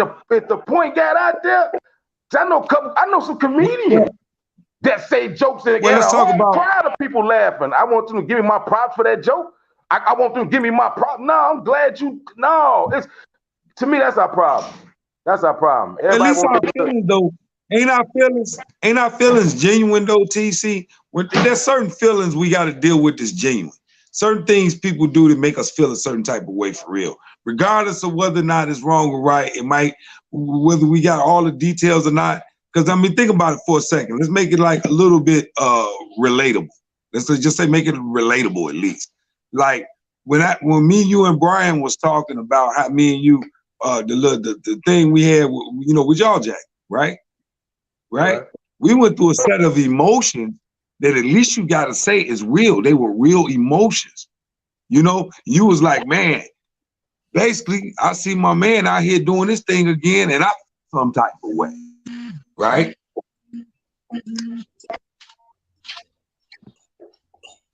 Hello. Yeah, I'm listening. Let me say I ain't this. got it down pack. I was gonna Go call, ahead, bro. I ain't get it all down pack. Let me say this. Bottom line is Go ahead, this. Dory. You talk about the black community. Everybody ain't a part of the black community. You got some niggas that's in the black community that are against us. You got some niggas like Roland Martin that are paid Democrat shields that come in to take the energy off of what we really want and direct it someplace else. So everybody ain't a part of the black community. Everybody ain't part of what. Everybody ain't standing on what we want. And in terms of Q, when you go before coons like Roland Martin, you better have your information together. You better know what you're talking about. And if you don't know what you're talking about, you better bring somebody with you that do know what they're talking about. They can answer them hard questions that Roland's going to shoot you with them Democrat push questions and everything because he has an agenda. He's looking for a job, basically. You know where he's doing his show from? YouTube. Right. So the nigga's looking for a job. So he's trying to get a job up on the Democrat Party. So what he's doing right now, he's pushing an agenda. He's going to ask some questions to make himself look good. So when he had the young brother on there, it wasn't about what the brother was doing. He had a focus and an agenda, and his agenda was an anti-black agenda that he was pushing for those folks. And we know who those folks are. They are our folks. Hey, Dory. This is just like Roland Martin. This is my joint. Me, Knox, and Rocker. You can say what you want to say. Okay. But we just got to keep it 100, man. You got people amongst us, man. Don't be breaking his rhythm no more. Huh? Right? Don't break his rhythm. He's gone. I wanted that Dorian from the phone call the other day to be talking. He can talk like that. Every kinfolk, every nigga ain't kinfolk. You know what I'm saying? Everybody ain't with us. You know what I'm saying? So we have to basically single out the Negroes that ain't with us. And those are the ones who need to kick out the car. Basically, them niggas that ain't with us. And we know them niggas that ain't with us, the Roland Martins. What's that guy to be on the sports show and everything? Jason Whitlock. What's his name? Huh? What's his name again? What's his name? What's that cat's name? Be talking Stephen A. Smith. Stephen A. Smith. Stephen Coon Smith. That nigga gets out the car. Oh my God! You know what I'm saying? A lot of niggas on national TV, CNN, and places like that. Some niggas ain't speaking for us. Those are paid shields. They getting paid. Them niggas ain't for us, so everybody ain't for us. So you can't just take everybody and say, "Oh, this is we got to support this person because he's part of the black community." He may look like so. Let me ask you a question because we going somewhere right here. Okay, regardless of how y'all feel about how y'all feel, y'all feel how y'all feel. Y'all actually feel that Stephen A. Smith. Hold on, before we go there, I'm gonna hit the just say Roland Martin. Roland Martin. Hold on. Okay, go ahead. Jackson. No, because that's gonna take us to another place, TC. I'm gonna say go ahead, Brian. Dorian, you got a lot of names in your head, man. Before Rob take us there, I want to address my man Ivan. I want to address you. Look, my whole issue, I don't have an issue with Ice Cube. Now, I do have an issue with what he said, talking about he didn't know. Get all the way the hell out of here, Ice Cube, because you Ice Cube. You doper than that. No, you Ice Cube. Only reason you ain't getting in that pile that Dorian name is because you Ice Cube. Two, You right, TC. But the reason TC, I think you overlooking. I'm not gonna say what you're doing. I'm telling you what I think you're doing. I think you overlooking the pain of the community because of people like Reverend Jackson and other shady characters in the past have said, "Hey TC, I'm gonna give you this $1 million. Just back me." And then when they back you, TC still at the factory and he's sitting on the hill. Mm-hmm. So that's what make people like, hold. The last chunk that came through talking about helping the brothers, he rich and I'm still broke. Well, I'm still in the place I was. All I'm saying is, I agree with a lot of the things that you said. But this, I'm gonna add Dorians, all kinfolk, skin folks ain't kinfolks, and I'm gonna add this to it. As Ivan said, we got to listen to the message, not the messenger. What I'm saying is this: I'm hearing your message, Ice Cube, but I know it's wolves in the grass waiting to get you. So, like me, I speak well for the internet, but if I really wanted to get this Black empowerment thing, put it like this: if I wake up tomorrow and it's 100,000 people subscribed to Build for this network, guess what I'm gonna do? And they gonna invite me on CNN. And guess what? At that point, I'm gonna get on the phone with Minister Farrakhan. I'm gonna get on the phone with Claude Anderson. I'm gonna get on the phone with Boyce Watkins, and I'm gonna say, they got me on this Zoom tomorrow. Where can we meet so we can all be on one screen and get there? Cause they on there. Oh, this dumbass nigga, he got a bachelor's. He ain't criminal. He got a bachelor's in criminal justice. He don't know what we talking about. And then I'm gonna go, yeah, it's me, H-Rap B. Yeah. Or you know the first thing I'm gonna say, H-Rap B in jail. You know the real H-Rap Brown in jail for killing a cop. And you know what I'm gonna say? You're right, but it's also a dude who confessed to killing that cop, and the government illegally holding him. But since you want to talk history, allow me to introduce you to him. And then they're gonna go, oh, you ain't supposed. Oh, we thought we had you. No, you didn't. I brought my big brothers with me. See, we at our age, we ain't in the fight no more. Me, you, Ice Cube, TC, Dory, we ain't fighting no more. You know what we doing? We generals. We advising. We go, young brother, King Randall. This is what they gonna get you with. And I need you to hook up with Boyce, and I need you to hook up with Anderson, both the good doctors. So the next time when Sean Hannity had you on your show, he got you. I'm already educated you. I just wanted Ice Cube not to get screwed. Okay. Yeah, I'm disappointed that you talking on Shannon Sharp like when they handed you that Friday check, they handed us all one. No, you knew we were struggling. So just say, hey man, all Cube had to say to satisfy me was, you know what, man? I had faith in people who were supposed to do their job and they didn't. So now I'm gonna try. Because I know he educated because his points are from Boyce. His points are from Claude. Ain't that what he did though? Ain't that what he did though, Brian? No, he didn't. That's what he did. He said people wasn't doing anything, so he tried. And so we didn't. No.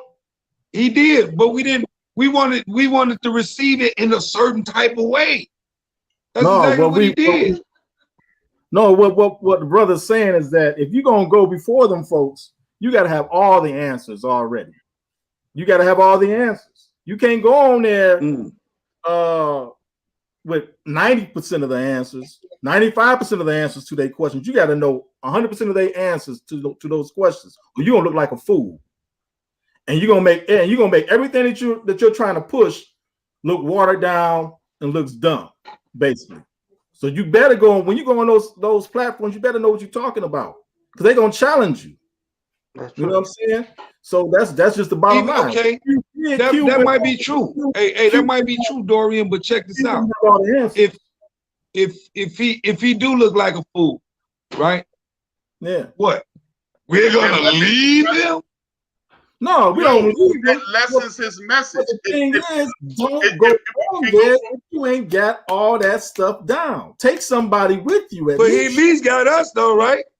He at least got us based off his motives, right? We're gonna support him, but have your stuff correct. Have your ducks in a row when you go up there. As I stated, Rob, I agree. You gotta have your ducks in a row.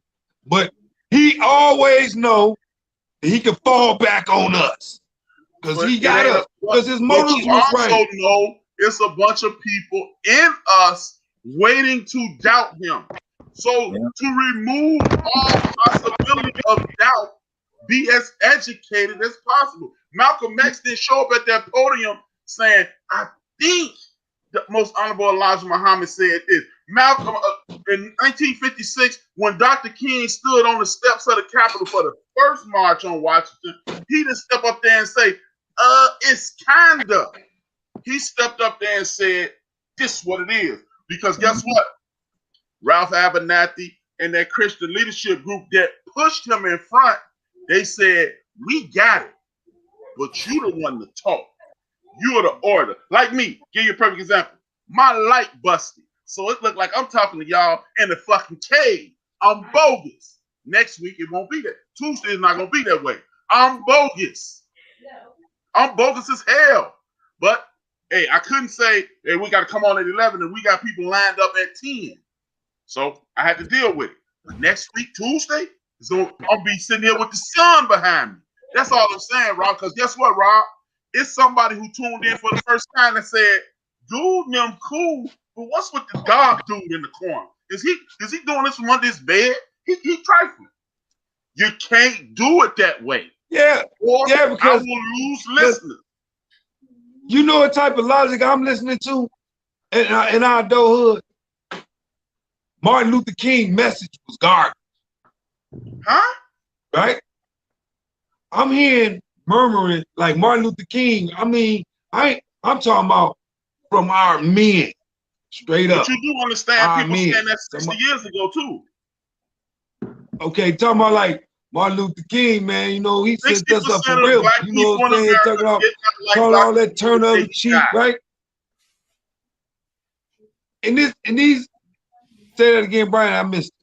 60% of Black America, the day he died, did not like MLK. Nothing has changed, Rob. When Malcolm X died, right? So 70% of Black America did so here's not my like point. This so is my nothing point. has changed. This is my point with that young boy, that 21-year-old boy. That 21-year-old boy said the most profound thing coming from the perfect time. What he said had the perfect time right now. He was like, there's more than one part of the anatomy. Period. There's more than one part because we've been exposed. The elbow is going through something my kneecap ain't ever went through. You know what I'm saying? My areolas smell totally different from, you know, my chin. They smell different. You know, they going through some things that's a little different. You know what I'm saying? So my point is, we got that part right there. We got to be able to make our mind up to listen for understanding. We got to be more committed to listen for understanding about where a person's exposure is coming from first. Hey, before we even put an opinion on what. Bob, it's like you went off. You get to that point. You stopped to let Brian say that you came back different. Get back to the point. I want to see where you're going when you said the message of Martin Luther King for men is bullshit. I said a lot of people are pitching that. A lot of people are pitching the message of Martin Luther King is that. But we don't look at him as a part of the anatomy of the body.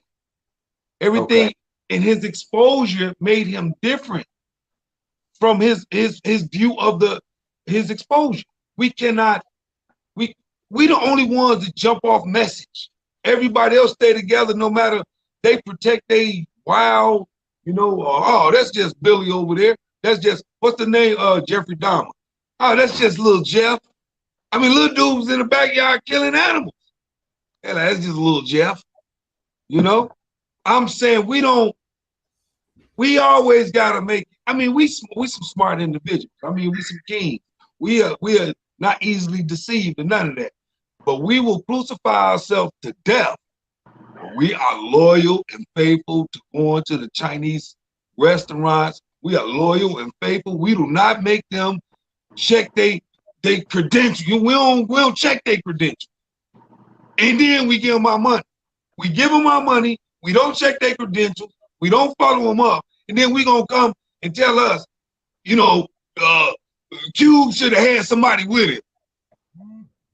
He got to sit in the car. Yeah, he should have had somebody with him. You don't make them Chinese people you give your money sit in the car. At the beauty supply house, you don't make them sit in the car. You don't even question it. You just give them your bread and you love giving it to them because you needed them socks. Because them Asians, they ain't speaking for us.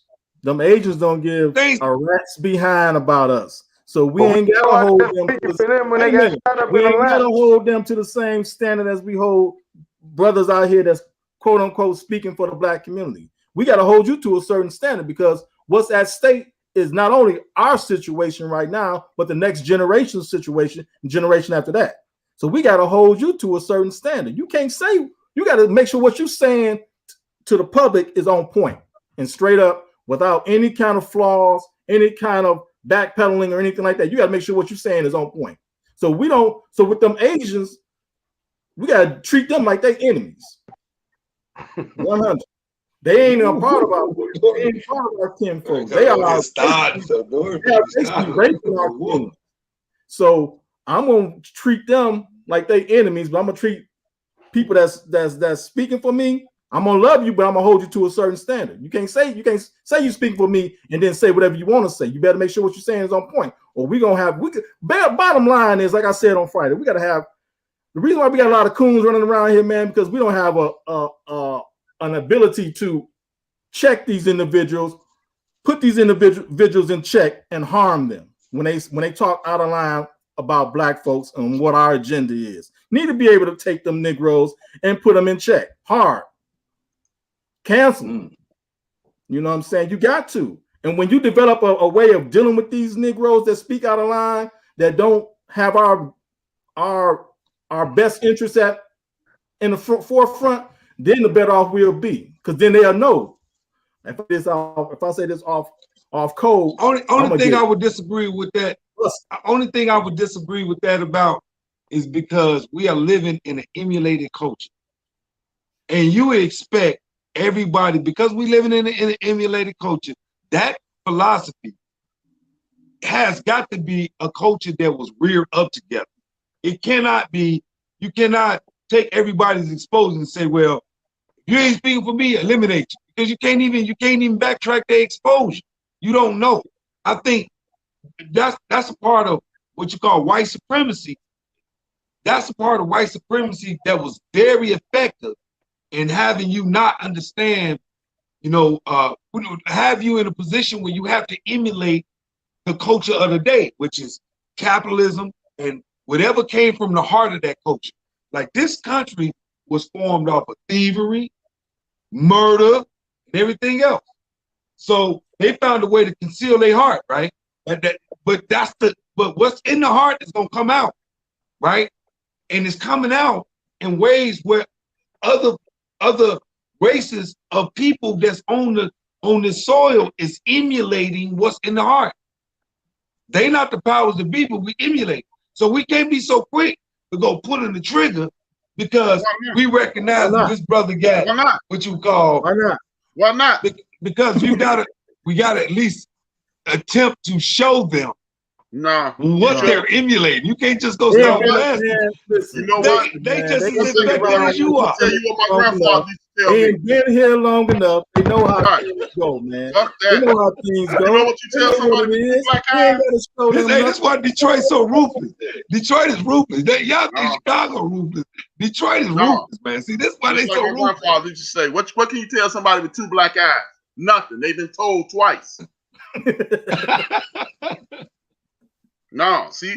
Go ahead, finish your point, though. Rob, but that's the problem, man. Finish your point. No disrespect, Rob, but that's the problem. We keep giving people chance. So you talking about a mistake.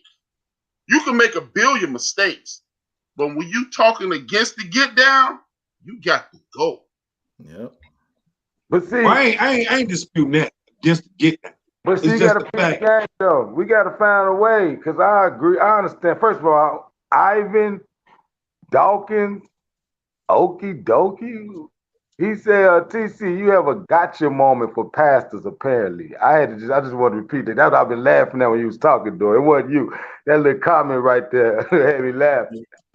But that's like, think about it, y'all. They know, like what Bob said, they got the country thievery, killing, murder, all that. Then they put out here, we better not do it. So if we got to find another way.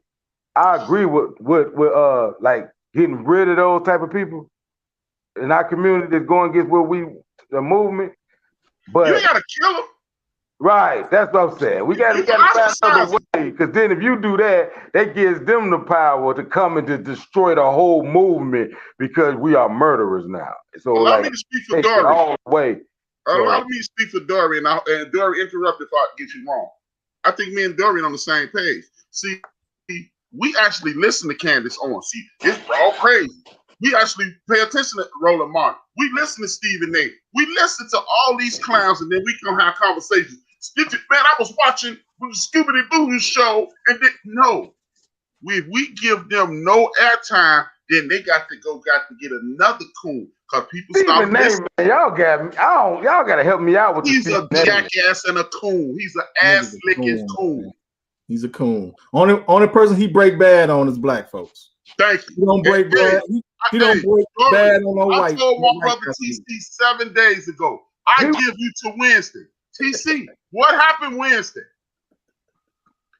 He broke bad on the brother Josh Gordon. It's in him, man. It's in his makeup, man. It's in his DNA. Let me finish my point. He got coon juice running through him, man. No, man, y'all wrong for that. Stop giving these wrong for the Stephen A. And I'm gonna show you wrong. People like Stephen A. because he speak like he from the street and he wears a suit and he used the same 8 big words every week. You need to turn the page on the thesaurus, bro. Like Judge Mathis. He like Judge Mathis. Yeah. He got 5 words. Where we go wrong with these people is we give them the airtime. When you stop giving people, when the black community say, you know what, whatever, they go get another coon. Stacey Dash is the proof positive of what I'm saying. Because when Stacey Dash, when we stop saying, man, screw her. When she stopped being a talking point, they got rid of her. So get rid of these coons. Yep. I'm still waiting on this. We can't keep talking about this, talking about what make people the way they are. That's why I always talk about exposure. We talk about economics. We talk about influence. We talk about everything we emulate. This is what I'm talking about. We emulate. I want this to be talked about right quick because I still want Dorian and I still need Brian to help me out. So y'all saying my man Stephen A is a dual agent? Is that what you guys saying? No, he's not a dual agent. Y'all to sit there and say, coon. He's on that side. He ain't got nothing to do with this side. Listen, look. You see how hold on. I can't hear all 3 of y'all talking at once. That nigga all 3 of y'all talking at one time. Oh, I'm sorry. No, but Stephen A, he ain't trying to be no dual agent. He one agent. So I got a question. Help me out there. I mean, we going off. I don't know what. Let me tell you what happened. Let me tell you what happened to Stephen A. When Stephen A had his first show, remember when he had his first show? Yeah. He said something bad about white women and got that show shut down. Stephen A said after that, he never broke bad on nobody white at all. Only thing he been doing is putting his heel to black folks. Wow. That's crazy. Y'all said that because y'all wrong. But it's cool. Oh, I'm wrong. We ain't gonna turn this to that. We're gonna keep on the subject. But see, y'all missing something. And I'm trying to get there, but every time I go, coon, throw it away. Y'all don't. So now, the first show, you say he said something about a white woman, you said? He said something about a white woman. No, that's not right, bro. That's not right. That's not right. Our father, they canceled him because it was too black. They took it off his first show. Let's be real.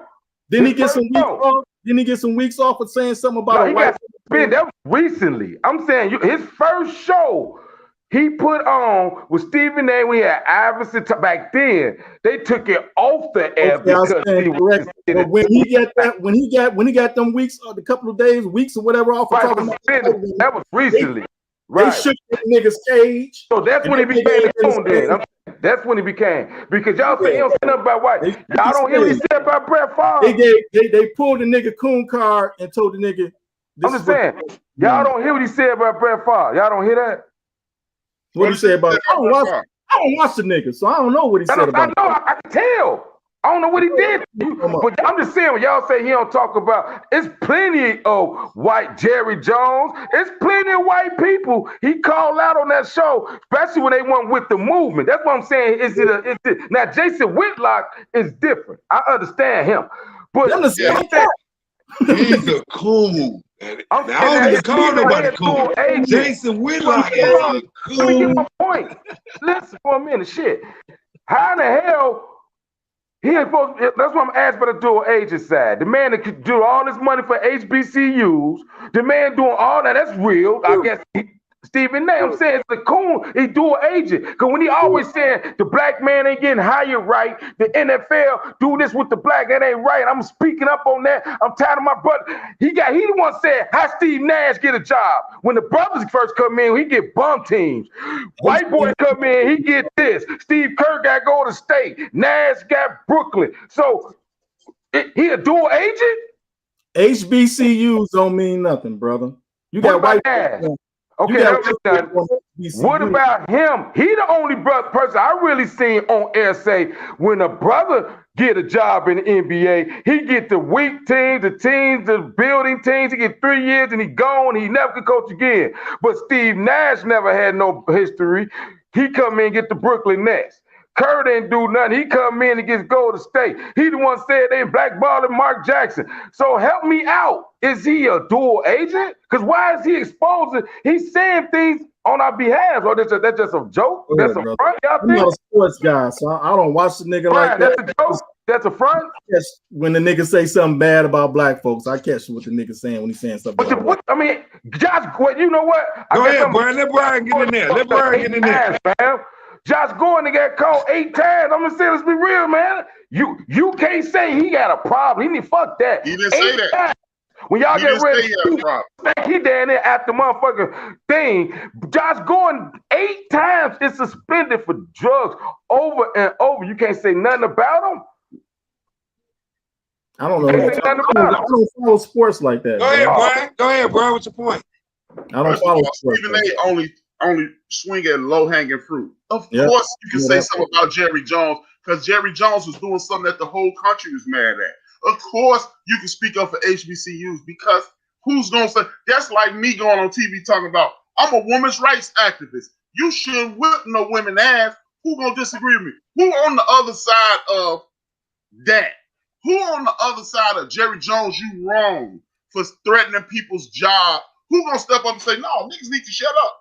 Who gonna say that? Anybody can speak up for these topics that there's no pushback on. And in regards to the Josh Gordon thing, I don't have no problem with you saying, man, Josh got a problem. But for him to disrespect that man and talk about this man has an addiction. It has been diagnosed as a disease. Millions of people fight with addiction every day. Alcohol addiction, food addiction, and all other kinds of addiction. This is something that's going on in your mind and your soul. For him to say he quit on the Patriots, he quit on the Cleveland Browns, he quit on Seattle, fuck those teams. I'm worried about Josh. For him to say he quit on somebody because his life is in shambles, fuck you, Stephen A. And I ain't trying to hear none of that shit he talking. He talk like a dog and walk like a cat. This is a dude that set his black ass on TV the same day Josh Gordon got suspended for smoking marijuana back when he first got suspended, before we knew he had a real drug problem. Wes Welker gets suspended for Molly, and he say Josh Gordon is stupid. He ruining his life. And Wes Welker, who was using Molly, was trying to get up with the honeys. How am I going to be mad at you for getting up with the honeys? Hey, man, a narcotic versus marijuana. Now, so you don't watch the sports shows. Hey, let me say this though real quick. Now get out the way. No, I don't agree. No, alcoholism, That's not an addiction. That's not a sickness or disease. That's not a disease. That's not a disease. That's a choice. So you think people wake up every morning? A disease is something that you have no control over. It ain't no thing you keep choosing. You choose. Every morning you wake up, you're not an alcoholic. You ain't no alcoholic until you decide to drink. That's all I'm saying. Now I'll shut up. That's all I'm saying. I'm just tired of people calling that like a disease. That's not a disease. Alcoholism, gluttony, them are not diseases. No, them choices, man. Lack of willpower. You still looking at fat booty, like fat booty. You a fat booty because you want to be nigga.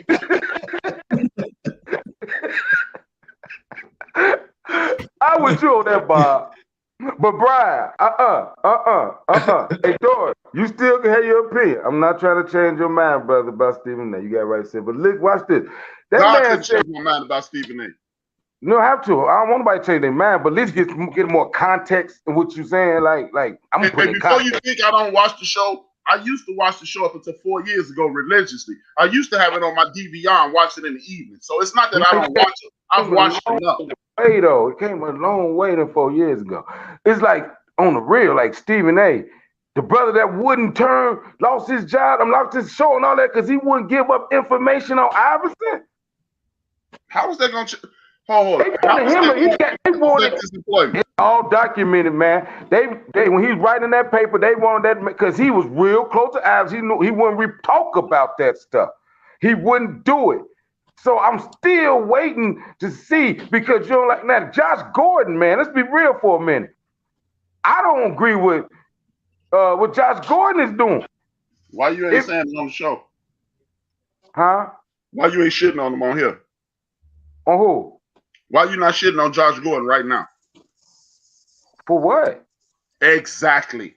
But the topic come up. How do you feel? You ask how I feel about Josh Gordon. I'm not gonna shit on him, but like that motherfucker shouldn't even be playing NFL if you ask me. That must like 9 times. Like, goddamn, man. I mean, how many times you gonna get? That's just how I feel about that. That's a choice, man. Think about it. People, we're putting. So let's run part 2 of this conversation back next week. We'll go to the next topic. Hello? Who Bob talking to? No, what I was saying was, I mean, I think we did a good, foundation setting up the question where we don't have to lose the subject for the rest of those bullet points. I really want to hear y'all thought processes on those bullet points because it's important that we do formulate some type of coalition of understanding, moving forward, regardless of what our opinions are on the subject. I'm just letting Brian. I don't want to be on Dory and wrong side. You know what I'm saying? I don't want to be like get rid of dude. You know what I'm saying? I don't want to say the wrong thing. I want to be getting rid of. Hey man, if you're against the Black Empowerment movement, man, and you speaking against us and you're making moves against us, you over there. Yeah, real talk. In fact, you're an enemy. Exactly. You're an enemy. And anything that we're trying to do, you're enemy. It's like you got a batch of grapes or whatever. You want to make some grape juice, and somebody take a cigarette and throw in that batch or whatever. You have messed up the whole doggone batch because you let one little cigarette go in.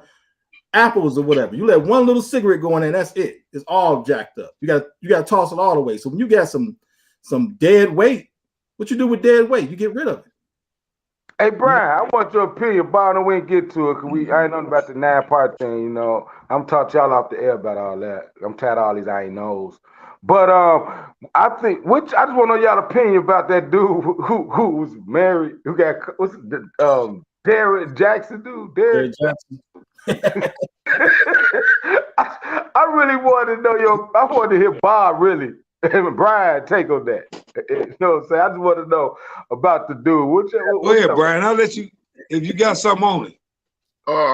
I'm glad he took down, and I'm glad they're taking his ass down. He a fucking hypocrite, and he getting what he deserved. You know how many relationships that dude was probably ruined with that bullshit he on air talking about every week. You can't like a pretty girl picture on Facebook because that's cheap. And you got these numbskulls following him, following up behind him. You want to set up some perfect image of yourself that you do no wrong and you are the most righteous, virtuous man in the world. And we find out you are the worst of the worst. Because, by the way, this girl has come out recently and said one of those videos that he recorded in his car, probably on his way home from some side chick house, he was leaving her house as he recorded the video. Wow. So he is the Stephen A. Smith of that world. He is destroying people's lives Man, you from can't the inside out. like that. See, hey, gotta leave Stephen A. out that one. Go ahead. He's a clown, and Dorian got the situations mixed up. You're right. Quite frankly, he got put out of there. Yeah. They banished his ass from the network, but he came back. And as Dorian said, all he said on that show was, "Look, it's wrong to whoop on women. These dudes bogus. They tripping. Yada yada yada." But let's not forget, some of these women are provoking these men into acts of violence. Yeah. And ever since then, he has literally pulled out his ass, set it on that desk, and anytime somebody say black man, he picks up his ass and wipes it with that black man's name. I'm glad we'll check this out then. How y'all feel about Shannon Sharp? Who? Shannon Sharp. I love Shannon Sharp. Hold on, hey TC, let me answer the question. Oh, damn. I ain't get a chance to answer what I thought. Mine is short and sweet. If whatever female, well, I don't care if it's your sister, your mama, anybody who except dude back in there, I'm with you, Dorian. Get rid of them because they are not for our cause. So I better not catch your mama or your sister or one of them. Go with your philosophy, Dorian, because anybody who philosophy that is filtering through our people like that does not mean our people will. Right? When I saw that, it was so funny to me, man, because it's a perfect example how we motherfuckers be following people. But these motherfuckers go to TV and say anything, and people follow him. And then we found out he phoning out, everybody mad at him. Like, wait a minute. Wait, let me get something right. Y'all, he's still lying to him. He lied to him. He talking himself in third person. Like, because they say this guy did this, right? Okay, this is what they say. This guy did this. They said a guy pulled his pants down and went to town. Okay, whether he did that or not, I'm like, man, come on. It was so funny to me, man, because the women. Hypocrite. Nigga, hypocrite. But again, though, see, my wife showed me that type of stuff. That's funny. My wife showed me videos of him back in the day. I was like, watch that nigga. Watch what happened. Any nigga talking absolutes like that, like he the bomb, he got it going on, and he just the Pied Piper for all these little dumb, little dusty little chicks that they think he's just a man. He the little Pied Piper for them. I said, watch. Good ones on this team. What does the dusty one? He's gonna be found out. He got some skeletons. They just ain't found them yet. But the point I'm making is this, Bob. When it's all said and done, he's so bogus because I saw the videos when he was talking about other men that cheated. They got like when he talked about Kevin Hart, he was talking about all them telling people got to cut their thing off. Ain't supposed to get. This man said that then with his him, it's like now to see his face, man. It was a joy. I ain't gonna lie. When I found that out about, cause dude had everybody. He came up on shitting on brothers. For real. On me and Pierre, he came up.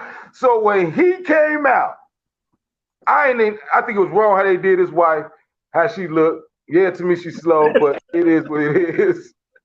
When I saw that man sitting there talking, it was so funny.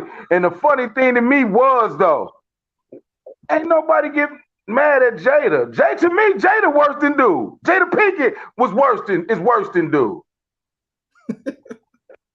To me. No doubt. What's the comedian name? Steve Harvey. That nigga, the Steve Harvey yes. 2.0. But that get missed, and that's the point I'm making.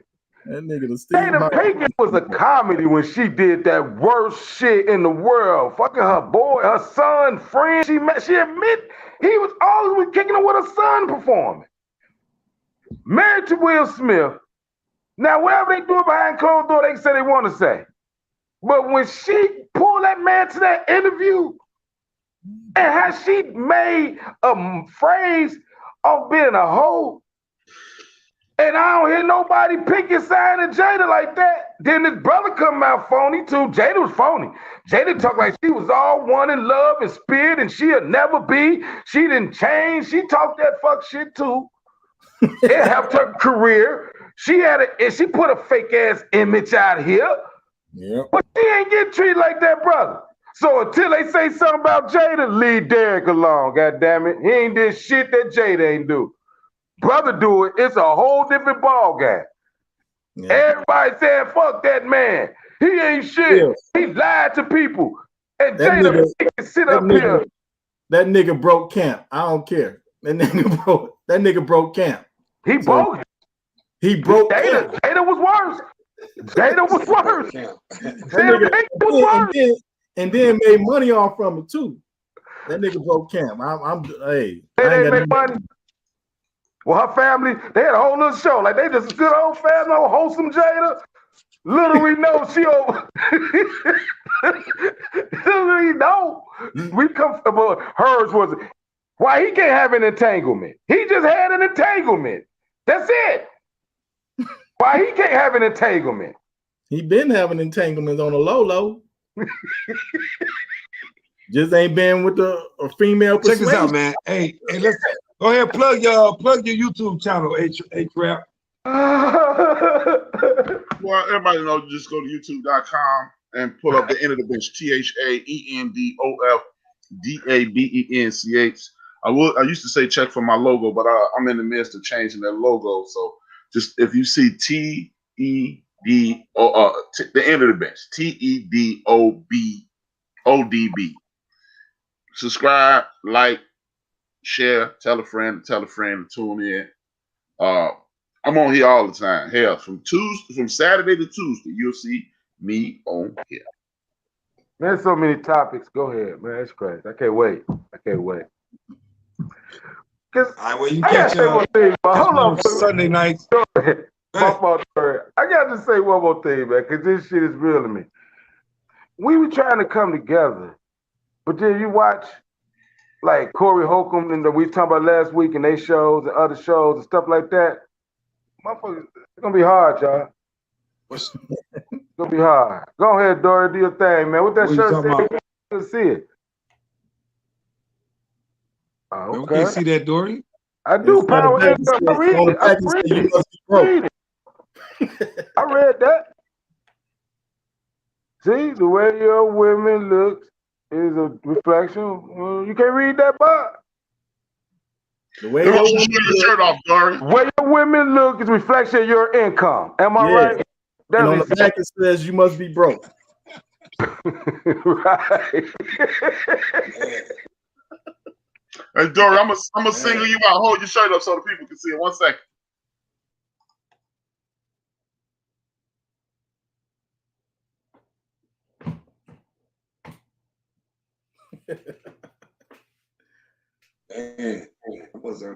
So they be out there. So $20. So Derek's wife had that, had a thing on looking real bad at the interview when she was sitting there. They had that interview together. Yeah. But he got money though. I heard he made a lot of money off that internet doing that stuff though. That's why I say he getting what he deserves. Yeah. He needs to be punched in his face. I like you were saying. I'm just trying to prevent the moment where your boy Corey Holcomb and his partner, man, do elbowed comedian on the show. Zoe. Yeah, Zoe. I'm just trying to prevent those moments amongst us. You know what I'm saying? I think that could have been avoided. You know what, man? I'm one of the few people in the world that think Zoe should have punched him a couple times. Zoe should have what? He should have punched him. Punch That who? dude, Landed something. Barry Spears. That dude was on there Straight being disrespect. mad disrespectful. Zoe should have whipped him. Yeah, I he called did that make you Darlene. put Zoe up. would have Called Darlene the B word. I was waiting. Now He I called wish. Darlene the B word. Yeah, he called Darlene a B. He talked, and Zoe asked him politely, "Man, stop touching me, man. Knock it off." Now, did Zoe overreact? Yes, he did. But hey, man, it's the line in the sand. If I was somewhere and TC said, "Hey, man, stop touching me," if I kept touching him, guess what's gonna happen? Mm-hmm. That's what I'm gonna be doing. Yep. Hey, man. Now, in regards to how Corey handled it with Zoe, yeah, I totally agree with you, Bob. I wish that would have never happened because I think that show will never be. That is still one of my favorite shows on air. Yeah. But I don't think it'll ever be the same now, unless Zoe Oh, finds man. it hard to come back. No, I still love the show, man. I think Yeah, I the show still love the is show. I'm good. just saying Yeah. it ain't the same, man. Without It's just Zoe. something that Corey said to him. Corey shouldn't have said. Corey Holcomb should not You have got to said, allow me because you smart. "You my weakest link." You my weakest link. You know why what I'm he saying? said? I don't you know care why he what we said go you my through, weak- man. We can get mad at each other. Me and TC can't never look at each other and say, "You my weakest link." But Right. you know why he said? That'll change us. But you know why he You know what I'm said saying? that? Why he said, Dory? Why? He said he called him the weakest link because of what went on with him and Spears. Yeah. That's why he called him the weakest link. 'Cause he said he don't have Negroes up under him that react like that towards niggas like that. So that's why he said this nigga is you the weakest link. You the weakest nigga around me because I don't have niggas like that around me that let somebody set me off like that. That's why he called him the weakest link. You know, I missed that. we don't want nobody around.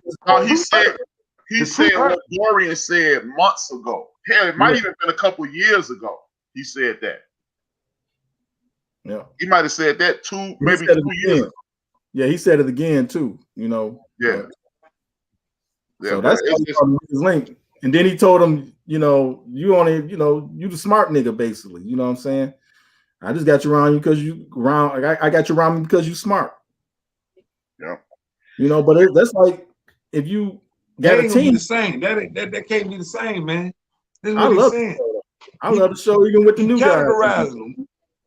Huh? One thing you ain't supposed to do, man, with your mans, you're not supposed to if y'all real guys, you're not gonna put them in no box. Let him know you in a category that I control. Much love, Ivan. You know what I'm saying? Huh? Not to say what's up to Ivan. He said, "Great show. He out of here. Much respect." So I said, "Much respect, Ivan." That's all. I have one of the brothers that do the show with me tomorrow. Yeah. Okay. That's all. I'm just saying that you can't put nobody in no category that you can control. Hey, Dory, man. Only reason why you on here, man, because you from Detroit. But check this out though. What happened was when Corey told Zoe, man, I'm not gonna let this break up our friendship or whatever. And Zoe was like, yeah, it had already happened. So Corey was like, okay, well, let it be down then. Here we go. It's on then. So I ain't gotta hold no punches now. Since you ain't told me the friendship is over with, let's just go ahead and just get it on out there. So the gloves was off at that point. Yep. So, but before then, had he not said that, not responded like that to Corey would have never said anything. I don't think he would have never said anything like that to Zoe, because Zoe was still his man. Although they was arguing and fighting and whatnot, that was still his man. I don't like how Zoe took Homeboy's side, the other comedian. Jeff Brown. No, not Jeff Brown, the gangster comedian, and said he was a gangster and he never slept around on his wife and all that stuff. What's that guy? I don't think he was taking his side, Dorian. I think he didn't want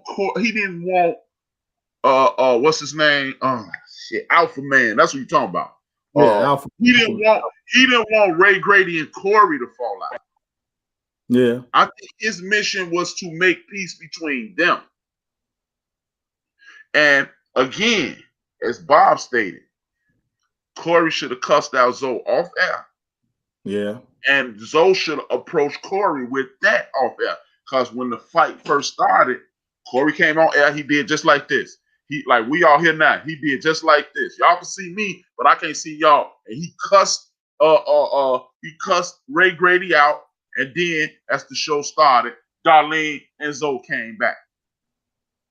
He should have said, you know what? I'm gonna let you do that, Corey. But after the show, hey man, hey Bob, you shouldn't have been talking like that about TC. I know y'all mad at each other right now, but don't do that on air, bro. I done said this before, and I'm not trying to tell you how to run your show, but don't check TC on air no more like that. That's what, if both of them would have taken their own advice off air altercations, that show will be, it's 95% right now. If you ask me, it'll still be at 150. That's just me. I feel that he took his side because like Corey said, he said, man, I called Ray Grady up and I talked to him like a man, try to squash it and everything. Ray Grady took it and ran with it to the public to a certain degree. Earthquake show. It wasn't no certain degree. You're right. He went to Earthquake show. Ran with it and then talked about Corey's son. Yeah. So that was another, that right there, that was like, gloves is off. It's on. You know what I'm saying? So that's how it got like that. You know what I'm saying? I don't think Zoe should have, at that point when Grady did that, Zoe should have been like, yo, you know, you my man, everything. I'm just gonna be neutral. I'm just gonna throw my hands up and everything. Right. You didn't try to make it right with old boy. Old boy still doing this. I'm out of it. You know, that's between. I can feel that, Dorian. I can feel that. You know, but I'm like the rest of everybody here who love 5150, man. I wish it would. I wish God moved Corey, because they allegedly are friends. I've heard Zoe promote Corey on his show since the fight, and I've heard Corey promote Zoe. I just wish the universe, God, Allah, whoever you pray to, whatever the situation is, bring them brothers back, because together they was like Shaq and Kobe, man. I think they'll be back together, man. It's going to be a little while, though. It's going to be a little while.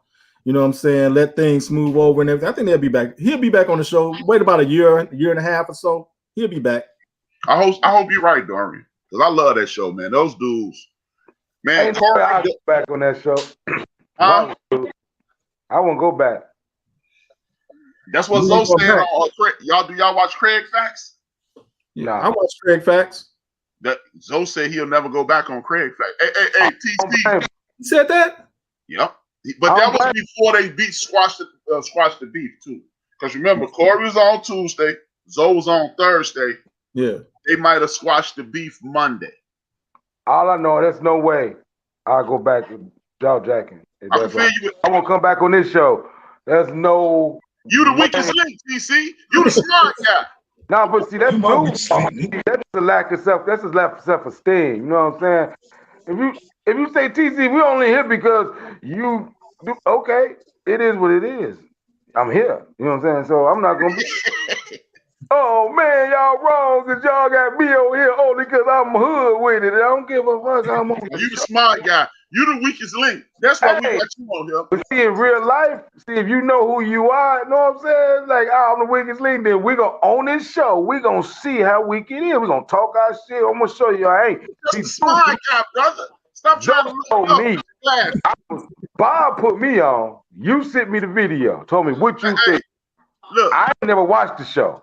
You the only one with glasses. You the smart guy. Yeah, I'm the only one that got down last night, so I ain't want to come on your show looking wrong. You know, I'm trying to respect the air. Man, this your show, brother. This your show.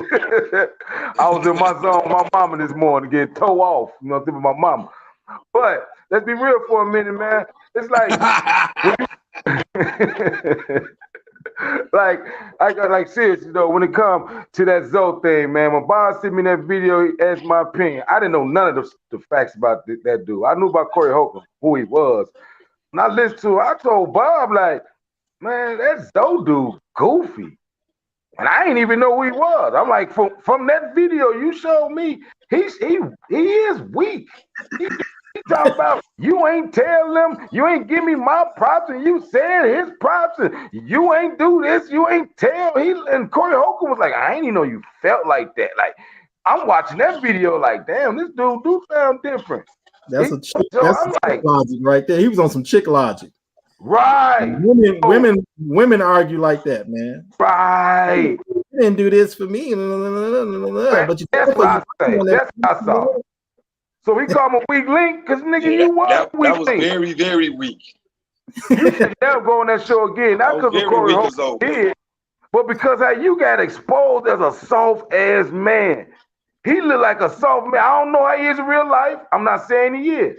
But that video you showed me when they was up there, that dude right there, yeah, he gotta go. He gotta go. He was weak. He seemed like he had a jealousy bone in him. He seemed like you never promoted anything I do. You never promoted anything I do. Wait a minute. We came out with a book. Jordan and Bob don't get this. TC, go deeper. No, no deeper for me. No, that's what Zoe be saying. When you get on the road, he'll say, go deeper. Go deeper. Oh, wow. I'm just saying, he looked real bad at that show. I don't know him. I'm not saying he's not a good dude. I have never heard of that man until you sent me that video. So my whole thing was like, man, dude, I don't blame Corey Holcomb. I ain't blaming at all that video. Now, behind the scenes, y'all told me they was friends, and then they look at it different, like, oh, okay, well, I guess that's why he was so emotional. Because on that video, he looked like he got if I was Corey, I wouldn't let be around him. I want nobody around me like that. Because you know what I like what Corey did? When Corey came out with that shirt, like when I hit the lick. Oh yeah, when I hit a lick, oh my God. He monopolized off of that bad boy. I was like, oh man, that's what I'm talking about. Hey dog. That was classic. I want one of them shirts. When I hit a lick. When I hit a lick. I'm gonna hit you back when I get a lick. When I hit a lick. Right, and that's all he kept saying. But that I'm saying, he was talking about dude like that on that show. Boy. He was like, dude say, man, you ain't never paid, but you ain't paid me back. Dude, like, when I get my lick, though, I'm like, I'm listening to this dude say this out his mouth. Like, this dude goofy. But then I couldn't find out he the smart one. Like, he a good, but that dude look real goofy on that video. He exposed himself. You cannot be one way and be that same dude. The one y'all said he is, and the one I saw in that video, he should never go on that platform ever again because that platform exposed him. He need to stay away from that. It's real bad up there. Go deeper. That's real though. It's done. It's done for him. It's done. Yeah. I don't know, man. They look bad. Back, man. See, cats like me and Dorian, we want it back, man, because he's a good guy. I mean, it'll be good, but I don't see how. Cause my man, the only way he go back on that show, he gotta go on that. He gotta say something about Corey to fix it. Like, you don't let him do you like that, then you come back and sit up under him. No, man, you can't sit up under that no more. That's that Nas Jay-Z. Jay-Z talk about he bad his baby mama and made Nas after Ether came at him so bad, and then you go sign on the label with Jay-Z. Like, oh my God. It's like, oh my God. It's like, I don't care. I'd have signed with No Limit. I'd have signed with Cash Money or something. I'd have went over there with Drake and them. There's no way I'd have got on with Jay-Z after what we went through.